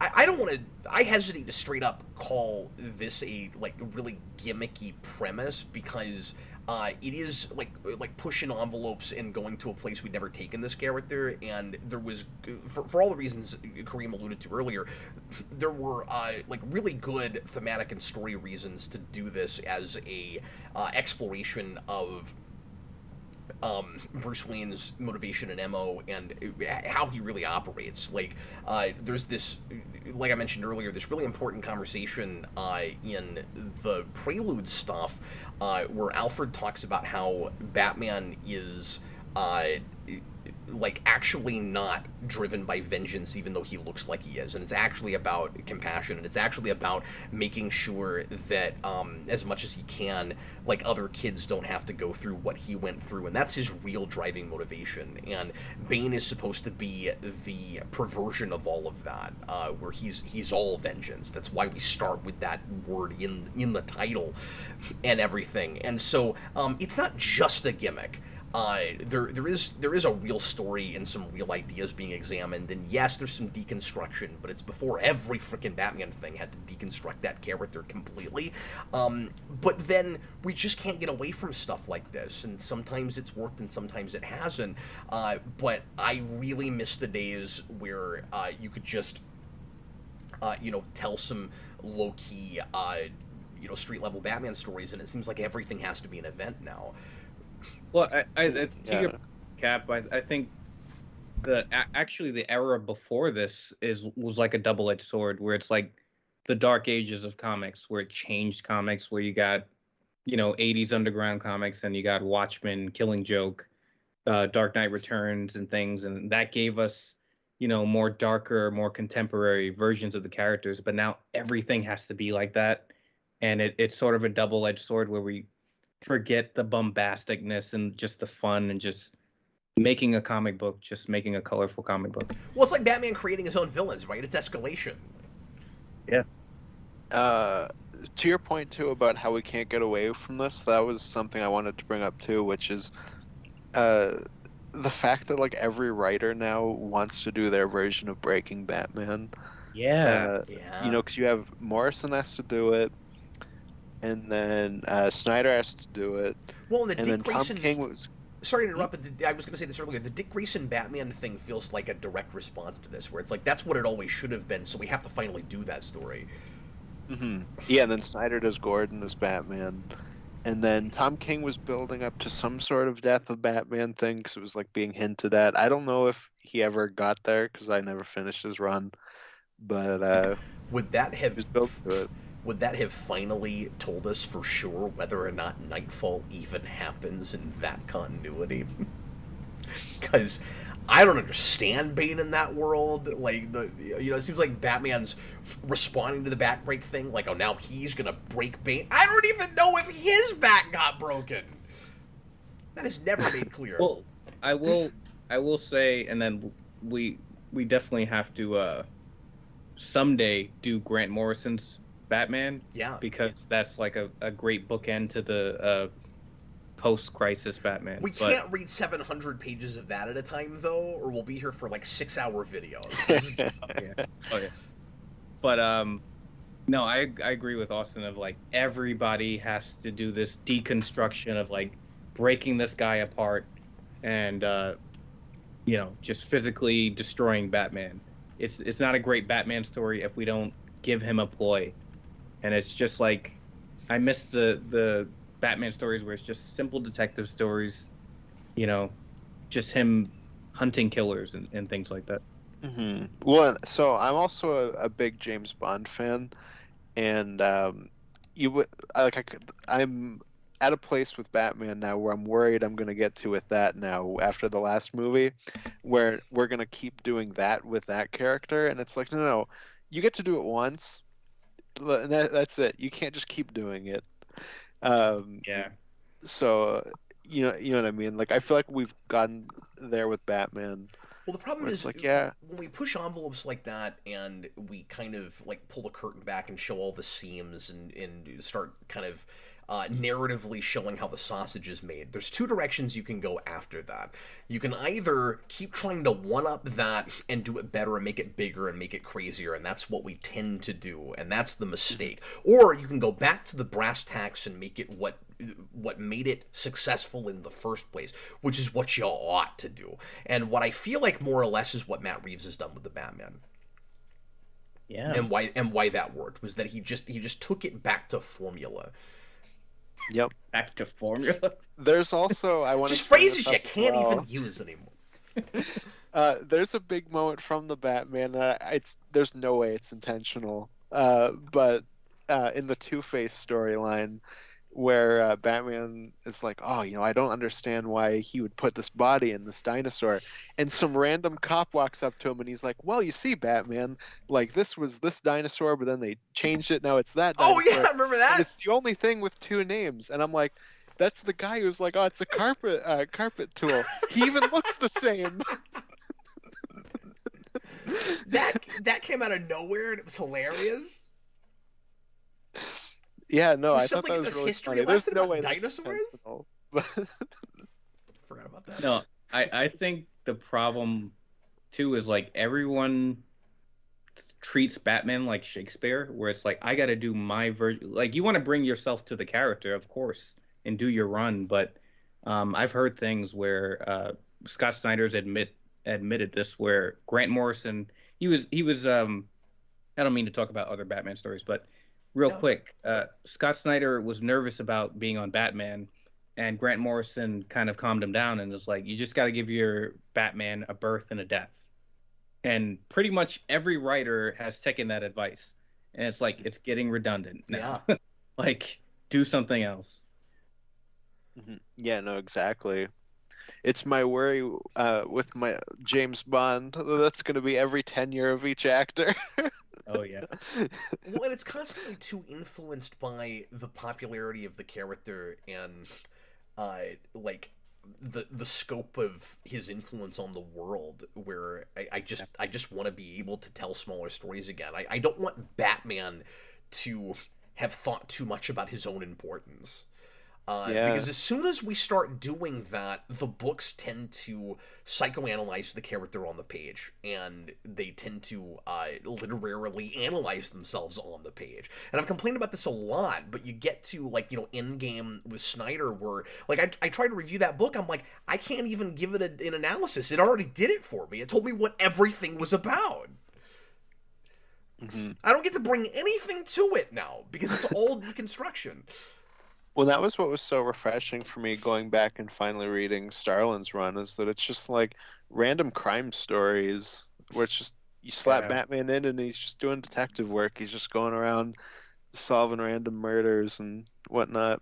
But the next thing is Nightfall feels like kind of a blend of the two things, where, like, you do still have plenty of detective work with Bruce Wayne. The story is in a lot of ways deconstructing the character, but it feels almost like allegory or something before it's like all these characters talking too much about it themselves, and it doesn't feel self-important about it, and it helps that it also keeps interrupting itself with really goofy stuff, so it's not taking itself too seriously. Yeah, well, we haven't talked about the ventriloquist stuff, which is awesome. He walks around with a sock on his hand. And he's got Chief O'Hara as a puppet. Yeah, he's got Chief O'Hara as a puppet. I love the ventriloquist. I love that character.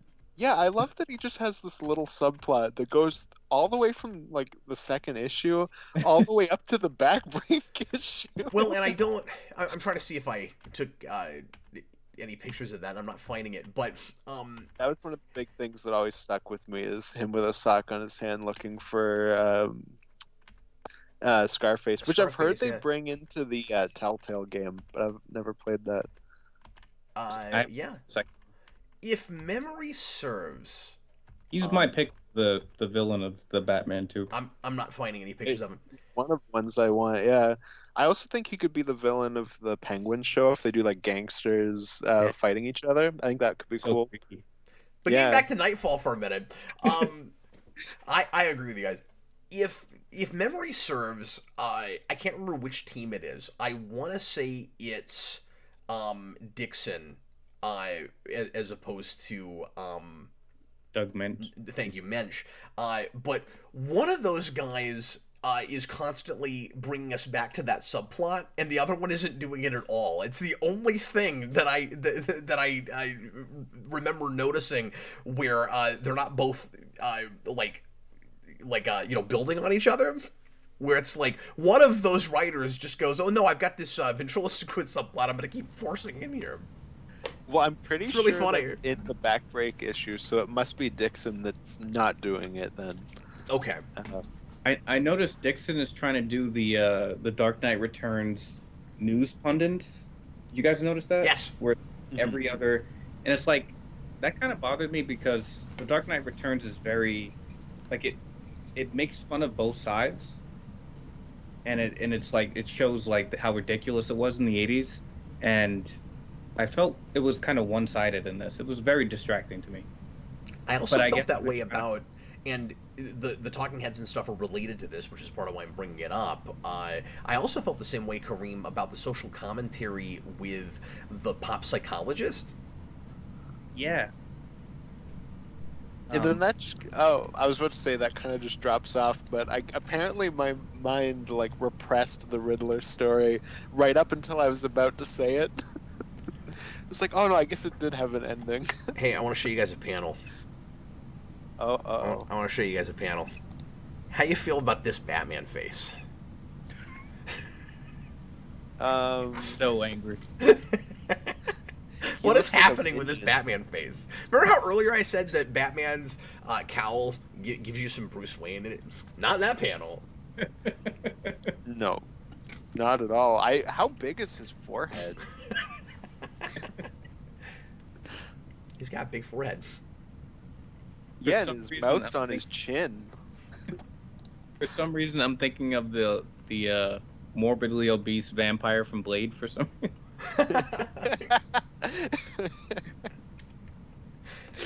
But yeah, so you have the pop psychologist who keeps going on TV, and we dragged this out for several issues, where he's got this book that's like, I'm saying and so are you or whatever, and he is using this situation just to sell books and trying to make it sensationalized, and the social commentary is supposed to be that like we pretend like these insane horrible serial killers are like sympathetic, and that we can rehabilitate them in order to just create like new age ideas that we can like psychological mumbo jumbo and sell books and stuff. And I'm like, okay, but it's too one-sided, because by like making that such a parody thing and making that guy like so extreme and just an idiot and not dealing with the other side of it at all, and by having Riddler go, no, I'm offended by anybody calling me sane, you're basically saying that all of Batman's villains are, like, no matter what their background is and what happened to them, completely responsible for everything they do. And, like, you don't want to say that there's no personal responsibility, but to say that, like, you're almost saying on, and I think probably on accident, that, whichever writer it was that kept doing that,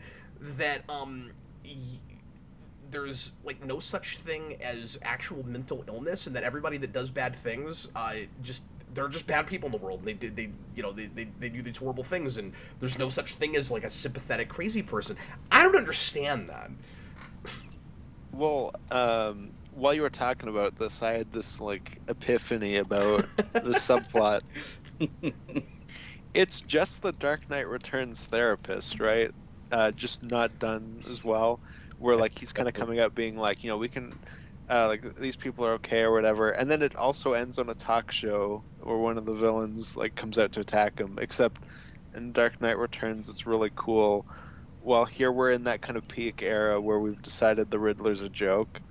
So it's like, oh, he's just got a bunch of sausages or whatever tied to his chest, and he's pretending that they're bombs. It reminded me of Watchmen a little bit too. Yeah.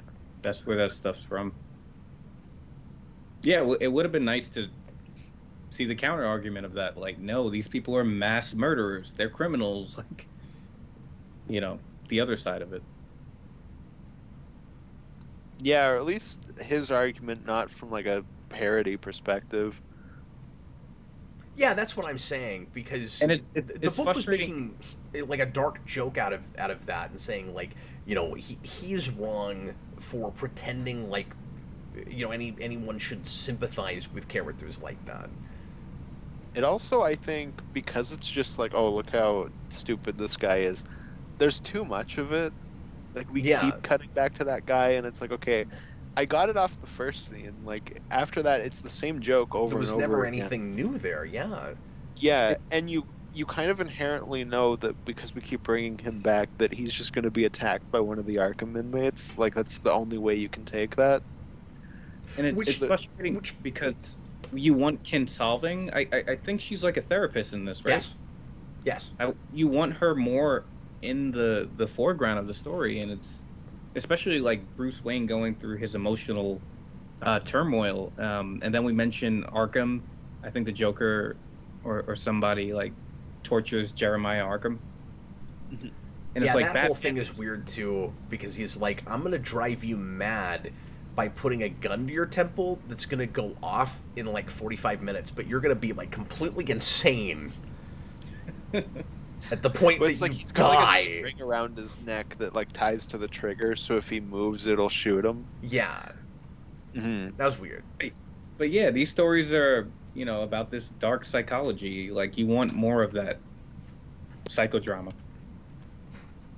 Yeah, and I wanted more screen time from her in general, because the idea Yeah. of Bruce Wayne dating a therapist that can figure him out and might find out that he's Batman just by spending time with him, like, is great.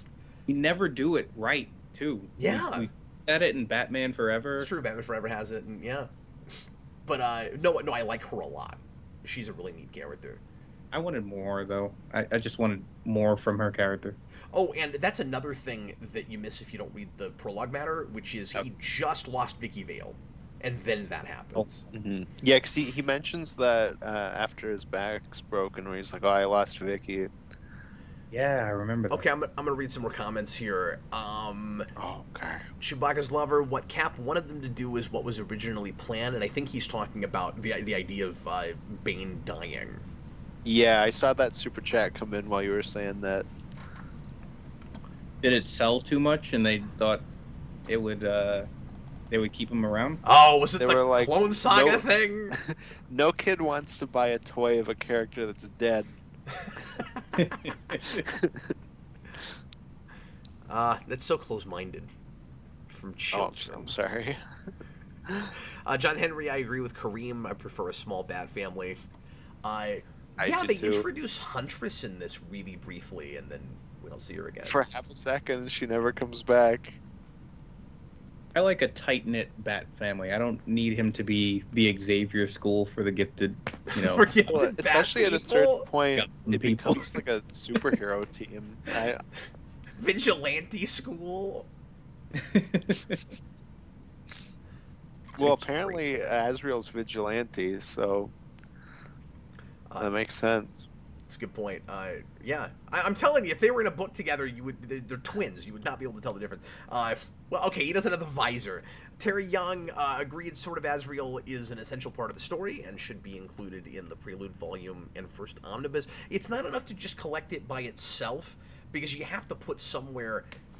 If you're reading Nightfall, read this. Like, that title doesn't tell you that it matters. That title doesn't even tell you that it's the origin of Azrael. You'd have no idea. Mm-hmm. And to be fair, Yeah. neither does Vengeance of Bane, but I think more people are now aware of what that is versus what Sword of Azrael is. I don't think a lot of people even realize what that is.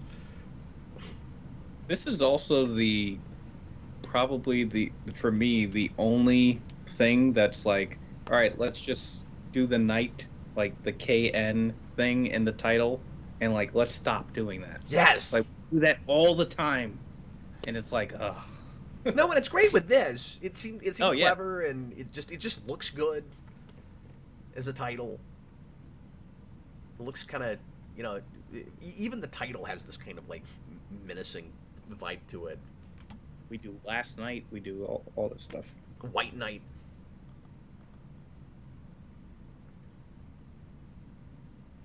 Nobody likes Cape Crusader. Well, that was the original title, was Cape Crusader Fall. They thought it was too long. Robert Wilde. This is why Austin shouldn't title things. Robert Wilde, That's seriously. why Austin works alone. Seriously, why hasn't this been a two-part animated movie yet? Yeah, I feel like Nightfall gets thrown under the bus a lot, where it's like, we want to do Bane, and we want to have him break Batman's back or do allusions to him breaking Batman's back. Everything he ever shows up in, there's a scene where he picks up Batman and is about to do that, and something stops him before he has a chance to. And, I mean, You know, it's we've the done only memorable thing about Bane. we've done Death of Superman twice now in animated movies, and it sucked both times. In my humble And we opinion, did it in live action. and it sucked there too. My least favorite thing about Bane as a character is all Batman has to do is take out his Batarang and cut the Venom tube. Yeah, Yeah, it's like in Rises, his like big character arc is that he learns that Bane's weakness is being punched in the head. So I could have told you that the second I Yeah, saw really him. and it's thing. dumb that he never went after that, but at least it's not dangly tubes that you No, can just cut with a exactly. pair of It's weird. scissors. Like, it looks cool. That is one of those places, Kareem, where it has that early 90s problem of it's on there just because it looks cool. Yeah. You couldn't come up with some way to get that apparatus inside of something? You know, that's a little bit less penetrable? It's kind of Couldn't cool. have put it just on your head so that you just like tap your head and then you get All powerful. you have to do is wear a shirt. It's kind of cooler Just in stick it under Vengeance of- sleeves. Doesn't he have like 4 like little holes in the back of his neck in Vengeance of Bane? Yeah. Or something like Yes. that? It looks cool there. Yeah. That is a thing thematically that, I mean, even though at the end of the day it doesn't come together, that I really like that Rises adds to it, where you make it to where you can't take the mask off. Yeah. I really like that for Bane. Except He's the all fact one that- persona. He can't even get it off.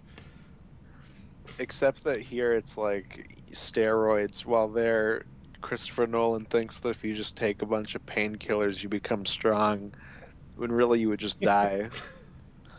Well, and I know I've said this 1,000 times, but at least I know how this Bane eats. I've got this thing on my face, and I guess I'm feeding intravenously. That is my favorite scene in that movie where he's allegedly I don't know what he was doing. He's like just like stooping down and they bring the guy into the sewer.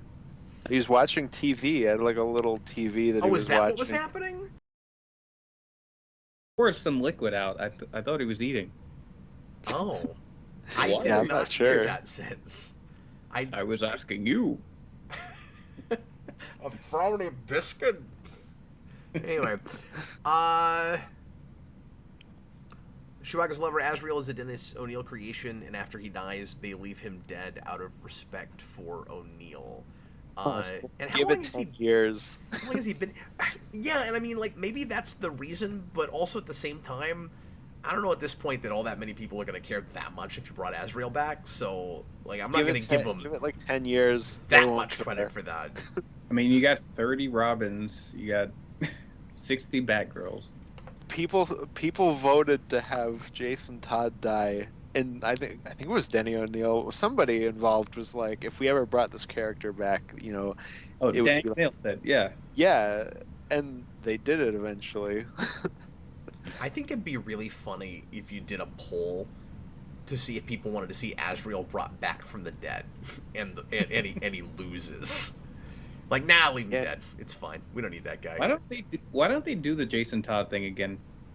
Where it's like vote. Well, because DC, that's how they decide what books to greenlight now. They have like they do this like every year now, where they have Really? like a list of books. Yeah, and they do like a contest where it's like, you know, they go off like 2 by 2, and it's you move up to the next row or whatever, Oh, and then eventually like one book is the one that gets greenlit. Kareem, It's I really always weird. thought the voting... I didn't know about that. I always thought the voting to kill a character or not idea was really preposterous. And it especially would be now, but even back in the mid-'80s, like, really? You think you're going to put that out there and be like, call this number if you want this character to live, call this number if you want this character to die. You really think that he's going to live? Like, no, you're going to do the more interesting thing. What if Batman lost to Robin? Like, they thought it was all about whether people liked that character or not. But, like... That's what I always thought. If I'm gonna, but if I'm gonna call, if I want him to live, I just wouldn't bother. You know what I mean? I would only call them. I was like, yeah, kill him. That sounds interesting. Like, Cap if you is did the it person now, on the there's boat no that's like, way. give me the trigger. I'm gonna blow those guys. Well, I don't mean to just sound to watch cynical. them die. Kill the child. I don't think there's hardly any character, unless it was like the main character of the book, that you could put a poll out for and be like, should we kill him or not? No, he's going to die. That's the more interesting thing. He died so horribly, though. If we did it now, I think it would always be, are we going to kill off this character or this other character? It would never be, will we kill them or not? It'd be, which one are we going to kill? They should have made that a poll for Smallville Season 5. Should we kill Lana Lang or should we kill Clark's dad? Kill Jonathan Kent? They could have done it for the one season of Arrow. Was it 3? The one where they keep cutting to the grave? Yes. He's like, who's in it? They didn't know. Well, death in comics now is not the same as it was. Yeah, and you're Of also course. only going to kill off characters nobody cares about. It'll be like Marvel being like, who are we going to kill off? Safe Space or Snowflake? Yeah, You it's- decide. No, you're right. It's never going to be a major, like a really major character, because you know they're going to bring him back anyway. The death of Condiment King. Yeah, I love how exactly. DC apparently, and I've not been keeping up with current comics, because every time I try, I'm like, I just can't get invested. Same. But they did the whole, DC is so desperate to see anything sell except for Batman, which is why there are 900,000 Batman books out at the same time, and like, I'm gonna stop trying to collect after a certain point, because there's no reason anymore. DC Comics really does stand for Detective Comics now. It's all they make is Batman. Superman's being outsold by Moon Knight. Really? Yeah, they're clinging for straws. And I blame Bendis for that. But anyway, so Justice League, they're doing like Death of the Justice League, and nobody cares, and it's not selling. I'm like, what are they going to do next? Like, Death of everybody? No, like, the where do next you is go going to from be there? the death of DC. Death of this entire, yeah. But Batman. No, just the company. Yeah, when it yeah, gets Batman flushed down the Comics. toilet. Multiple people in the industry have said that there's 3 money makers in the industry. There's Marvel, there's DC, and there's Batman. Yeah, And they know that. yeah. They're just going to push that character. It's kind of like, And ever since COVID, they've gotten so desperate, they've just basically put up neon signs saying, okay, we get it. This is all you want now. Like, after the distributor fiasco and all of that, they're like, okay, throw our hands in the air. We're just going to make what sells. I think Austin touched on it previously, where like it's kind of the double-edged sword of 2008, where the Dark Knight was just this massive thing, and it brought Batman back to like pop culture, and you just get Batman overload, Yeah. and it's like it's so nice and refreshing to go back to more simpler times where you just read a Batman story. Just go to Jim Starlin's run or something like that. Yeah, just like, just random storylines. It doesn't even have to be, like that, for example, where he doesn't even use villains. Like, just old school issues where it's like just one and done's. Like, okay, he's gonna fight the Penguin for this issue. Like I think, yeah.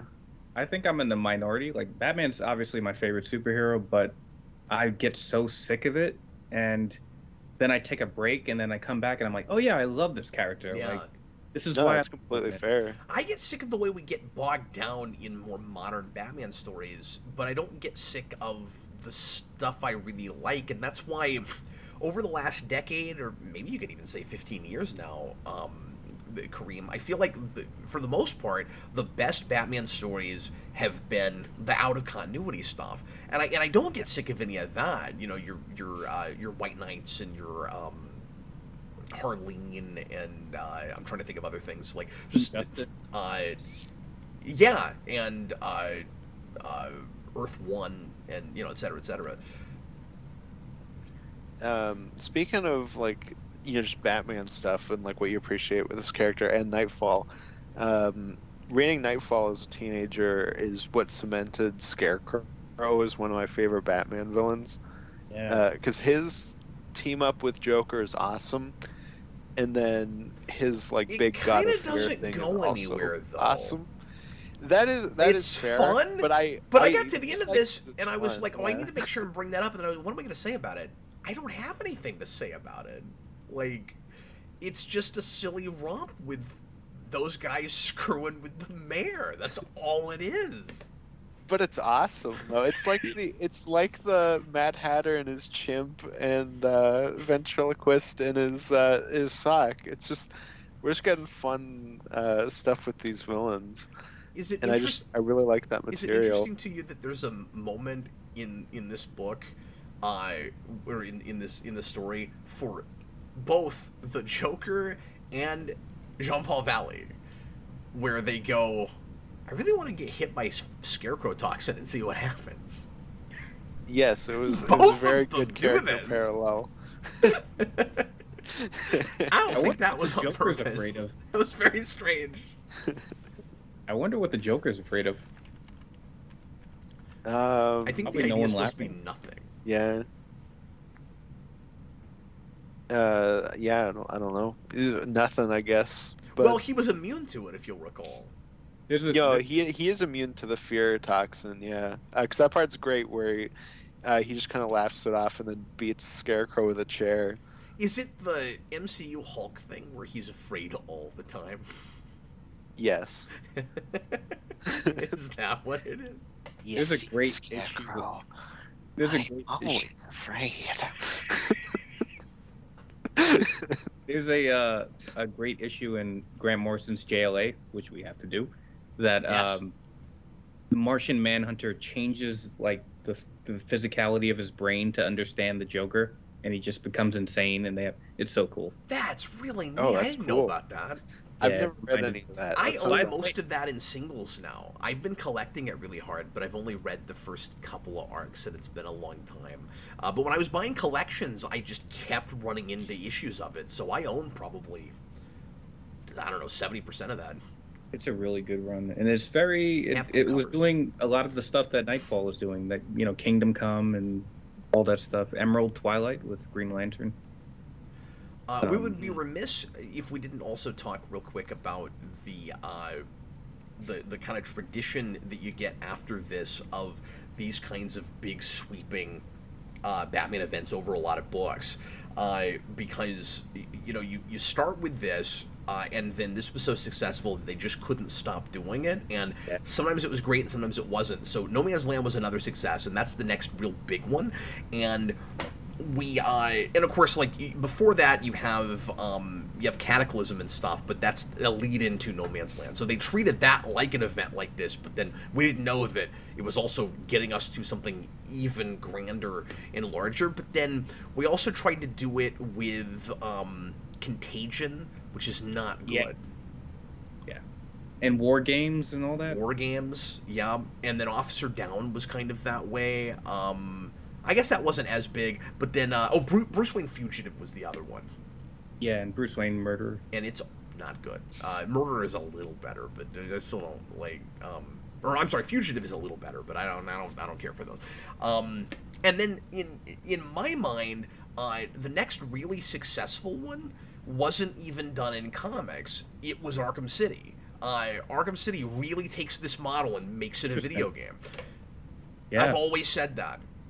Like 2 hours into that game, I was like, "Oh, we're doing No Man," and not just because the premise reminds me of No Man's Land, but when you get into side quests and things, it's like, okay, these are like the side issues, and you really could have done this. And I felt like, Paul Dini had to have been thinking about these kinds of books when he was writing that game, where he's like, if we did this.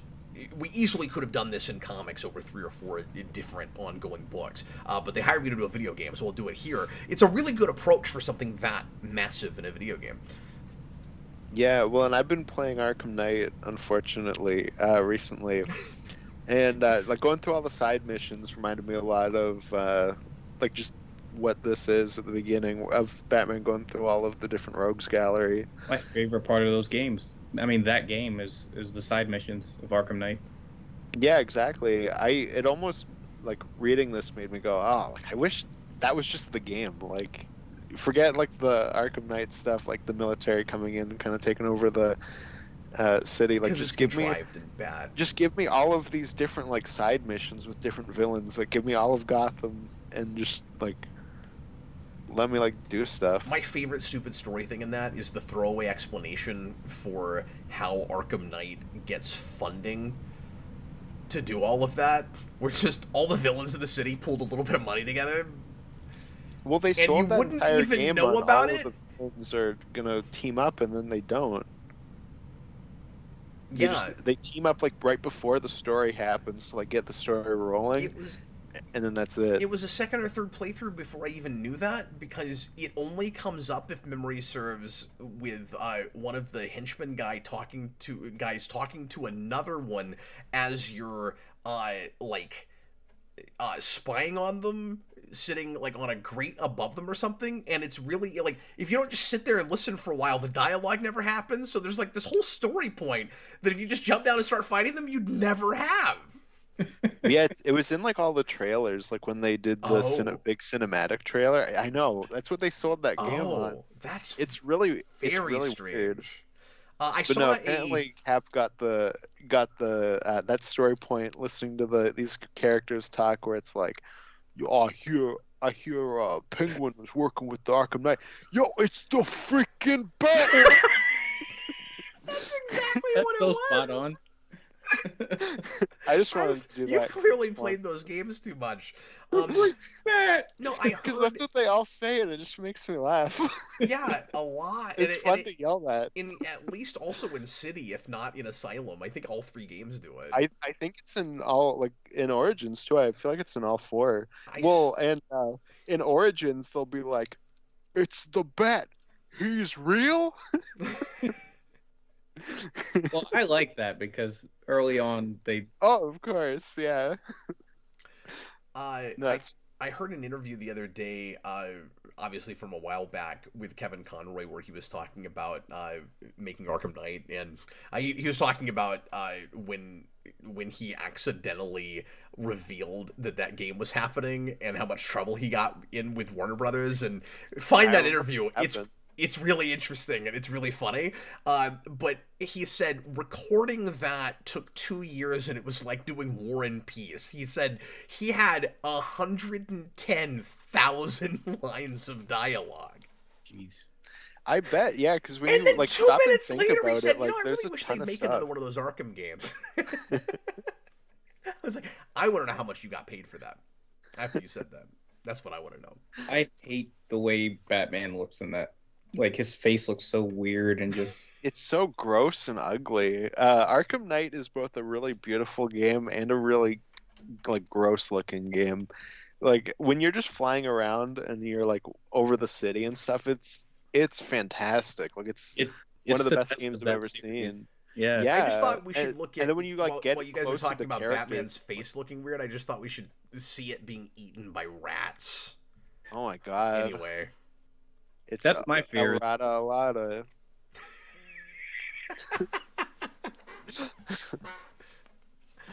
Hey, I got a question for you about Nightfall. Mhm. Is it weird that apparently Selena Kyle and Bruce Wayne have had like no interaction whatsoever post-crisis until right now? Yes. Is that right? That's the way that scene played. She introduces herself like they've never met before. Oh wow. Whoa. Yeah. When she's on the Bruce plane, Wayne's remember got this that? reaction that's more like, I'm annoyed that somebody got in my plane, not, oh, Catwoman just came in.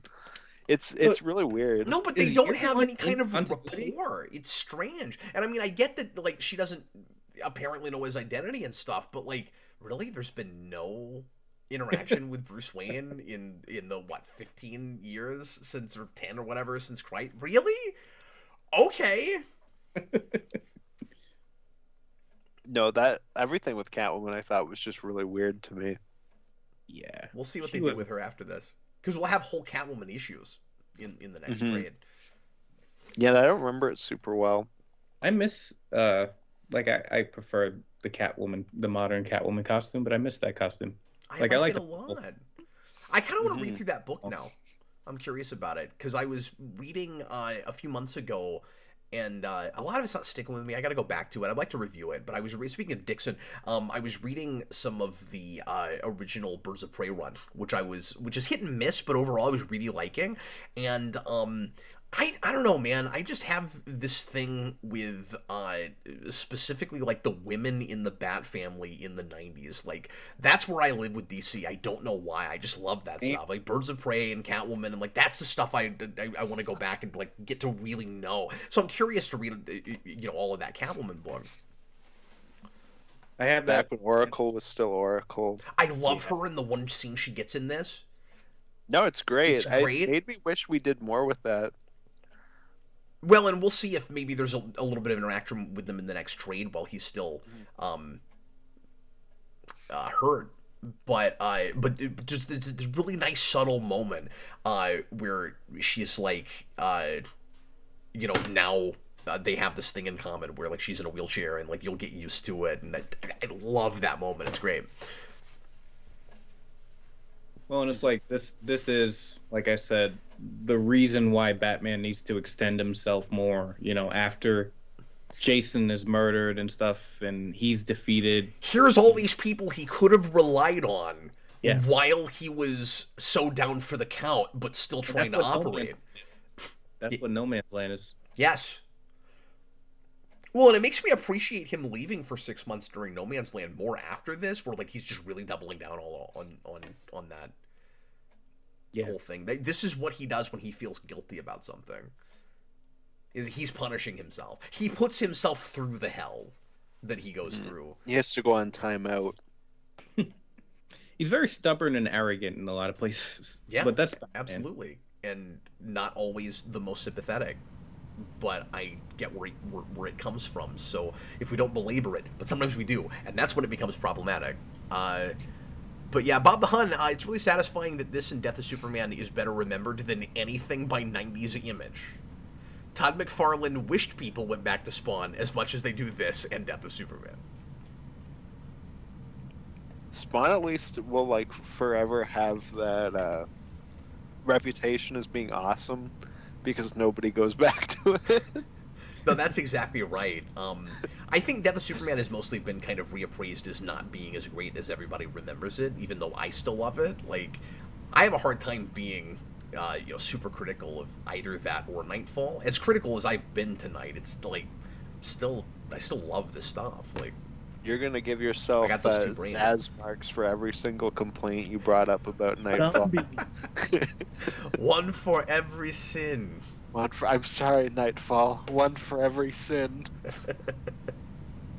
I'm gonna read a few more comments real quick before we finish up because we're running real late here. But it's Nightfall. It's huge. We read 650 pages, and we talked about every other Batman thing we've ever looked at.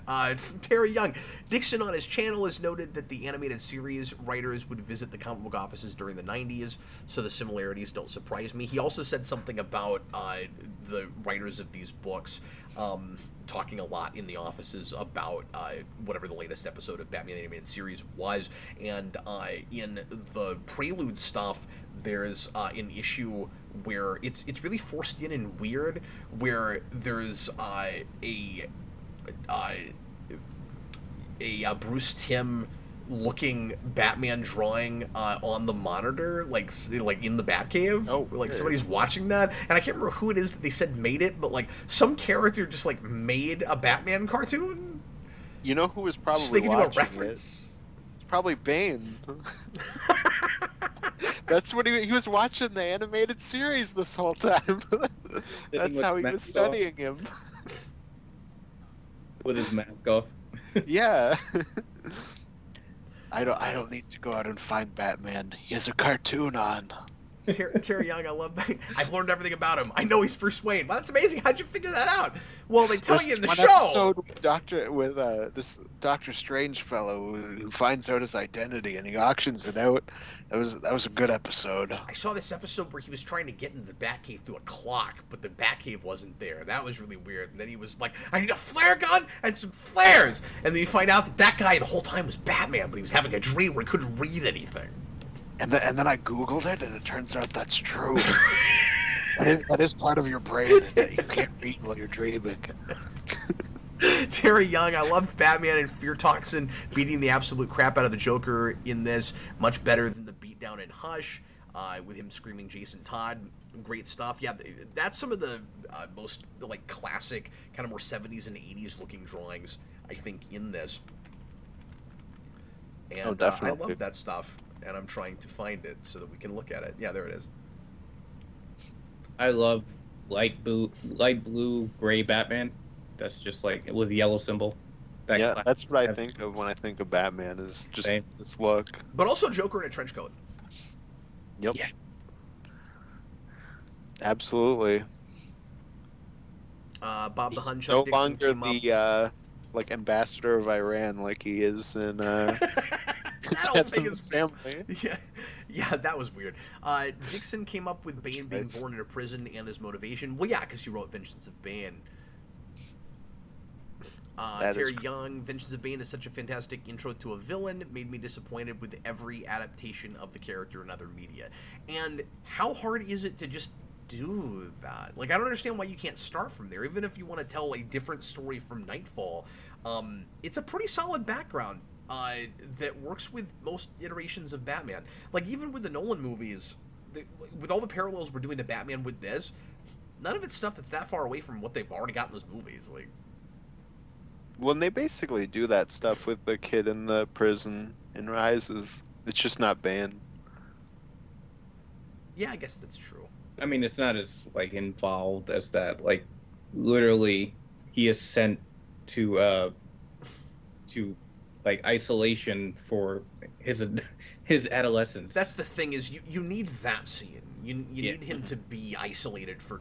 And also, I love that it's 10 years, because that's... Or somewhere around 10 years. Like, he trains as long as Bruce Wayne did, but by himself, in a hole? You don't get that in Rises. Every night, the cell fills up with water, and he has to, like, survive and eat fish, and... Oh, it's so good. Yeah, it's great.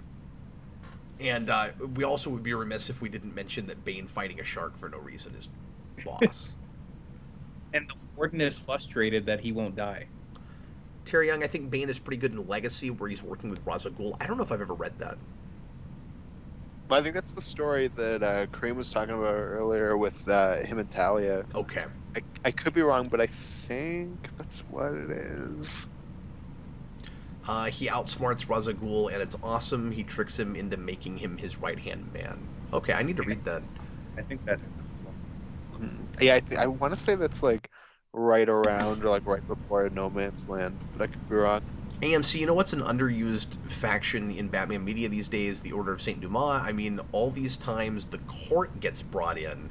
I'm just like, you could just switch it up with the Order. That's true. Gotham did it, unfortunately. No, and they also did. No. Court of the Not Owls too. Unfortunately, because we got to see Penguin shoot Azrael with a rocket launcher. And then there's like a random guitar sting that plays when he does it. That is one of the most bizarre, shocking things I've ever seen in a show. Where it's just this random character, Gallivant, turns out to be Azrael, and I'm just like, what? Well, yeah, and then he's gonna kill Bruce Wayne, and then all of a sudden you just hear like, "Hey, Azrael," and then it turns and it's like, "Bana, bana, bana," and then it's Penguin, and he's got a rocket launcher, and he shoots Azrael, and he explodes. Schmeiger's Lover, let's be honest, if they killed Bane, they would have brought him back to life. Yeah, and I was saying that earlier. But that's one of the reasons to, like, if it made the most sense to go that direction, to, like, you know, go ahead and do it, because you always have the options, and you know, the option in comics to just bring people back. No one stays dead forever. Batman, it's funny, all this story in Bane is only really known for one panel and cover. So when he's going to be in a movie, you know exactly what's going to happen. Yeah, exactly. Yeah, well, it's something I've been thinking about, just because I don't really like Bane, is that if that didn't happen, would he still be remembered the way that he is? Because, like, that is the big thing that's remembered about Bane. Well, just like Doomsday. Nobody would remember that character if he wasn't brought in to kill Superman. Or, well, people are going to fight me on this. Or Gwen Stacy. Yeah. No, I agree with that. on that bridge. Because I mean, it's different back then, right? Like readers reading that book liked Gwen Stacy, but if after that you had a lot of years of Mary Jane, I don't think people will remember her if she hadn't died in that way. Gwen Stacy, I think, would be different because she would probably still be the love interest. Okay, but just all things being, let's say she wasn't. Let's say you wrote her out Yeah. instead of killing her off that way, or let's say she died by food poisoning. Well, that's not the way I hope to die, so I would have really liked that. Chewbacca's lover. The big thing about Bane is that he's supposed to be both a physical and mental threat, where most villains are only one. Kareem made that point too. Batman, it's got to be interesting being born into a world where all this already happened. Yeah, absolutely. In the early 90s, we were just being exposed to anything really dark. I cannot get my head around the perspective of kids growing up now going back to these things. You know, the 5 that actually bother to go back to these things. Yeah, all They're all 3 my children kids. that read comics still. Yeah, just my children. Yeah, except they're kidding. buying Moon Knight instead of Superman. I mean, going back to your original point, Cap, this is basically the formula that started, like, regrettably, of the events and you know, doing the arcs, the massive arcs and stuff, with all these tie-ins and. Yep. But it's. Sorry. Oh, you're fine. I'm just trying to read down some of these so that we can finish the show here. Terry Young, I do hope you covered Night Quest: The Search, covers how Bruce recovered, and Dr. Kinsolving's fate. Yeah, we will.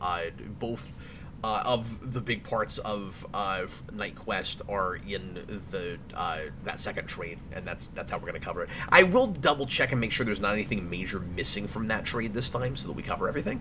But I think the idea with that is one section follows Alfred and Robin, and the other section follows what Bruce is doing. Or no, I'm sorry, one section follows Bruce and Alfred, and the other one follows Jean-Paul Valley while he's still Batman. Mm-hmm. Yeah, no, that's how it goes. And so you actually have 2 separate books telling different stories that aren't weaving constantly like this is.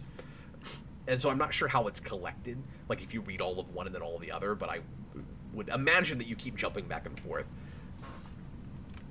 So yeah, hopefully that's not irritating.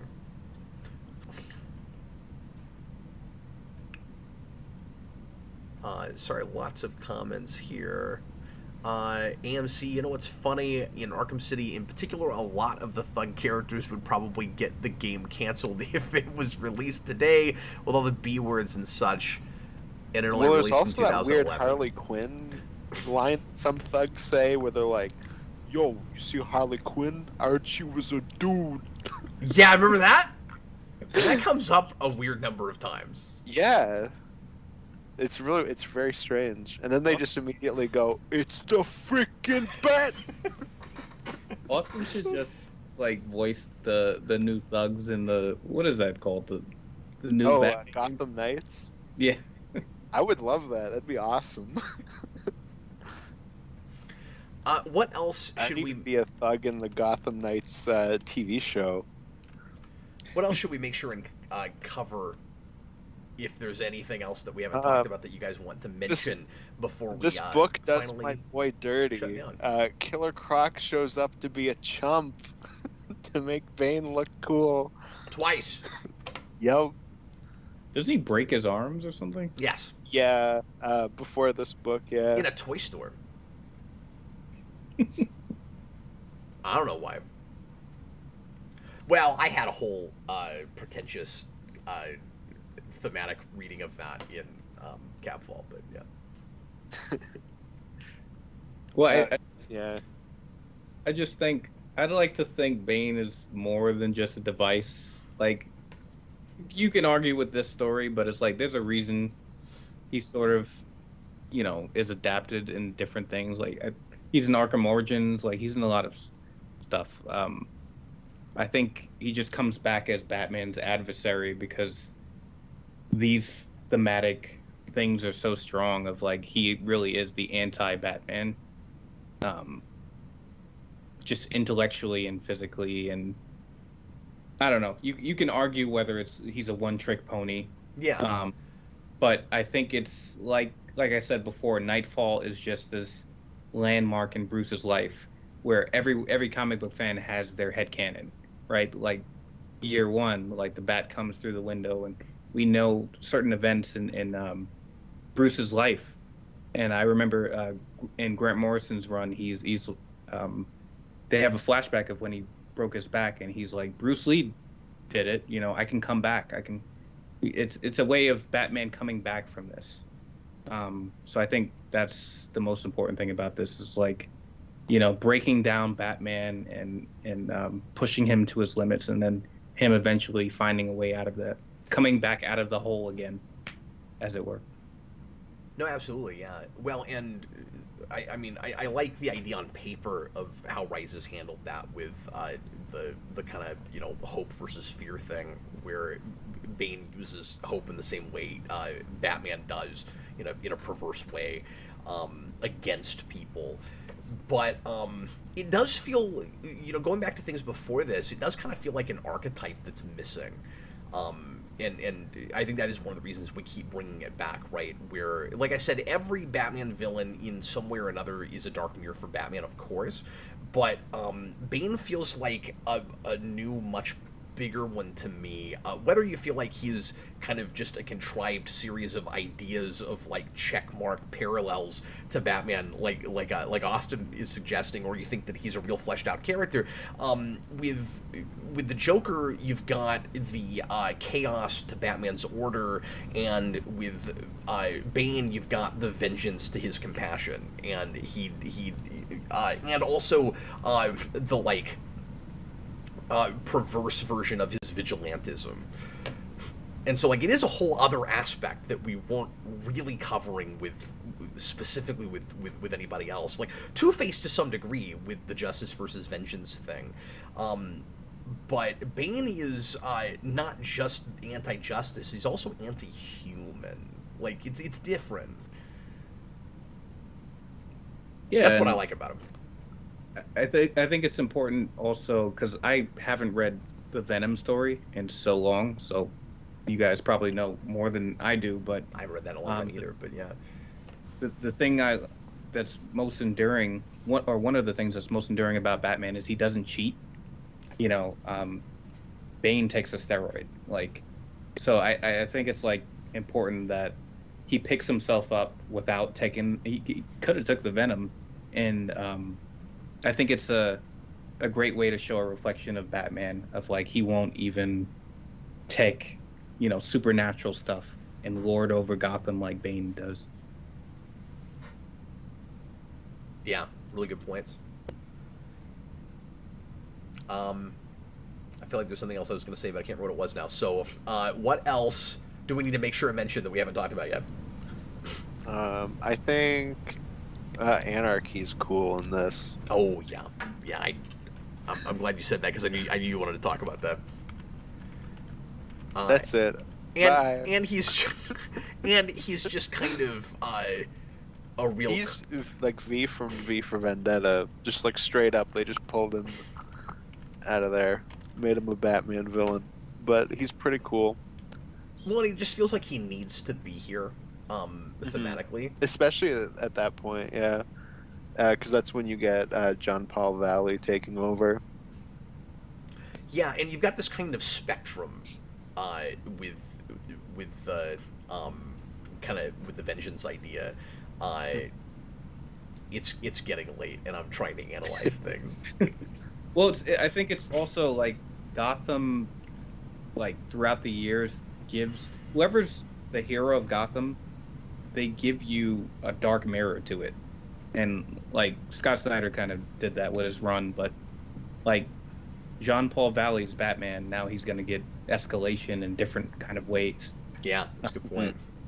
I also just really like the moment where Scarecrow tells the kid to jump off the building, and Batman just lets him, and it's Anarchy that ultimately saves him.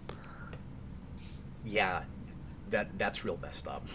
Well, and you're right, Anarchy works as a foil for Azrael Batman, but he doesn't know that it's a different Batman. Mhm. So his whole revolution is based around the idea that Batman is creating his villains and that the escalation thing is happening, even though he's clearly also part of that. And then looking at that compared to the revolution that Bane is doing is interesting, because Bane's not actually trying to make the world a better place in any kind of way. And Anarchy is willing to he does have an ends justifies the means thing, certainly, in wanting to kill Batman to try to stop the vicious cycle. And his name is Anarchy, so he doesn't believe, obviously, in any kind of order at all. But so, like, he's this almost weird midpoint between Batman and Bane, but still in a massive extreme. And he's kind of Azrael taken to the nines. It's almost if the Joker wasn't deranged. That's interesting. Sure. Well, I like to take off his mask and he's kind of just a guy. Mm-hmm. Like, in a weird way, Azrael's one of the least crazy villains in this. I think he's completely lucid. I don't think he's actually nuts. I don't think he belongs in Arkham. He's Jason Todd. Yeah. In fact, in some ways, he's less nuts than Azrael, because his extremism comes a lot from a programmed series of impulses. Yeah. There is that question too often with him of how much of what he's doing is really him, and I don't think the book always knows. Yeah, I wonder if we maybe could have spent more time with, because I don't know him. how much the venom toxin affects Bane's mind, and we never ever talk about that. Mm-hmm. I think we do in future stories, but one of those things where they don't know for this one. Yeah, no, exactly. I did wonder that with John Paul Valley, where I wonder if we maybe got to like him being like a darker Batman a little too quick, but at the same time I also kind of like that, like, as a person that's just like, I mainly come to Batman to see Bruce Wayne Batman, and like I like the idea more that he's the only one that can do that. Same. So I also like it absolutely, from that sure. point of view, that he immediately kind of falls to the dark side. What is with Jonathan Crane's obsession with books? He's got some bookworm in him. We should hang out with Bane, because Bane can read like 600 books a day. That's true. They can have a read-off. He's a doctor. Also, he just needs to learn how to go to rummage sales. Like, he spends all of his money on books. He's broke because he spends all of his... He gets, like, a good salary. He spends it all on books. And I'm like, there's ways to get cheap books! When he's like, I must take over the world so that I can buy more books. Yeah, exactly. It's nuts. I don't know why. I think Scarecrow is like the perfect Batman villain. Like, he makes so much sense. Like, my favorite Batman villain is Ra's al Ghul, but Jonathan Crane just makes so much sense to Batman. No, like I said earlier, like Nightfall, when I read it when I was 14, when that trade came out, it was like, oh man, like Scarecrow was probably my top 3 Batman villains because of that, I think. Real quick, just because it's relevant, and I've talked about this on the channel before, but I don't know if you guys know about it. Have I ever told you guys about what the 60s Batman book does with Bane?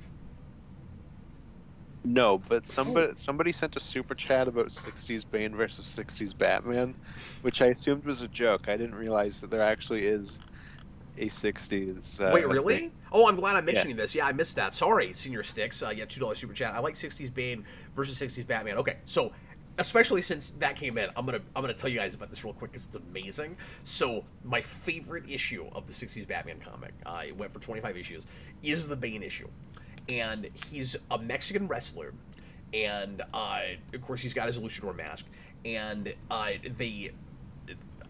they're clearly going back and looking at the wrestling episodes from season 3 where the Riddler is a boxing coach, and they have I think the Riddler being his boxing coach, and then he boxes Batman in the ring, and he picks him up and he does the classic Batman break, and it looks like he braces back, and that's the death trap, right? It's like Bane in the wrestling match. He breaks Batman's back. You turn the page, and Batman's just going on his merry way with Robin in the Batboat or something, and Robin's like, "Hey Batman, how'd you survive that? How'd you get that? How are you not in the hospital?" He had a batarang stashed at the small of his back. Oh man. So that if somebody happened to try to break his back, it would stop it and he'd be fine. It's the best moment in that whole book. It's so good. See, I was hoping you were gonna say his death trap was gonna be like Batman and Robin are like tied into like a giant taco, and so he's gonna break the taco, and Batman. Because he's a Mexican wrestler and has to be a taco? Yeah, like they just go really over the top with it. Of course, that's where awesome. you went with that. Oh, that's sort of genius. Naturally. Hold on, I'm gonna show you guys this panel. Is it more dynamic than the actual Nightfall backbreak? I don't know. I don't know if I'd say that, but Them fighting words.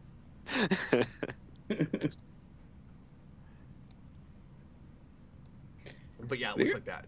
In deception. I'm looking at a gray box. Oh, you can't see it. Okay. Powerful agents, so they got initiated. People in the video can. Yeah, look at the stream and see. But we are initiated. Oh, there it is. Look at him in his suit. I can't see anything. I can only see a gray thing. Oh yeah, I had to look at the actual stream. Oh, No, yeah, sorry about that. never mind. Better be. Oh, if I put it over here, you guys can see it. You broke you broke the image. Well, it's not important. Anyway. Well, thanks Chewbacca's everybody lover for says we have watching. multiple super chats that haven't been read. Oh, do we really? Sorry about that, folks. I don't know, because I didn't think we had any more. Well, I will check. Yeah, I'm scrolling up through the chat. No, we read that one too. Oh, Super Sticks, $2. Cap is TheDayGhost your Bane or Harvey Dent? I think that's the only other one that we didn't say. I think so. That's the only one that I can see that we haven't seen. No, clearly he's my Bane. My back's been broken this entire time. Well, I feel like my back's broken from holding the channel up, but you know. See, I'm more of your Joker. That's true. Is that just because you're constantly making jokes? No, it's because inside I'm crying, but on the outside I'm laughing. You might join me for a weep. Okay, well, my back's gonna break if I sit in this chair any longer. So, everybody, thanks a lot for watching. Hope you had a good time. We'll be back with you in the not too distant future to do Night Quest, and I hope you'll pop in for that. We'll try to do that in the next month or two. And in the meantime, I was Captain Logan, and we had Kareem here. Kareem, thanks so much for reading all of this and popping in. I know it's real late where you are, and thanks for staying awake and talking to us. It was wonderful. Always great to be here. And also, my Joker or Bane, depending on who you ask. Austin the Or TheDayGhost. Harvey Dent. I do have a coin. It's over there. I don't want to pick it up though. I have a power coin. I have a Power Ranger coin. Don't be an indecent man in an indecent time.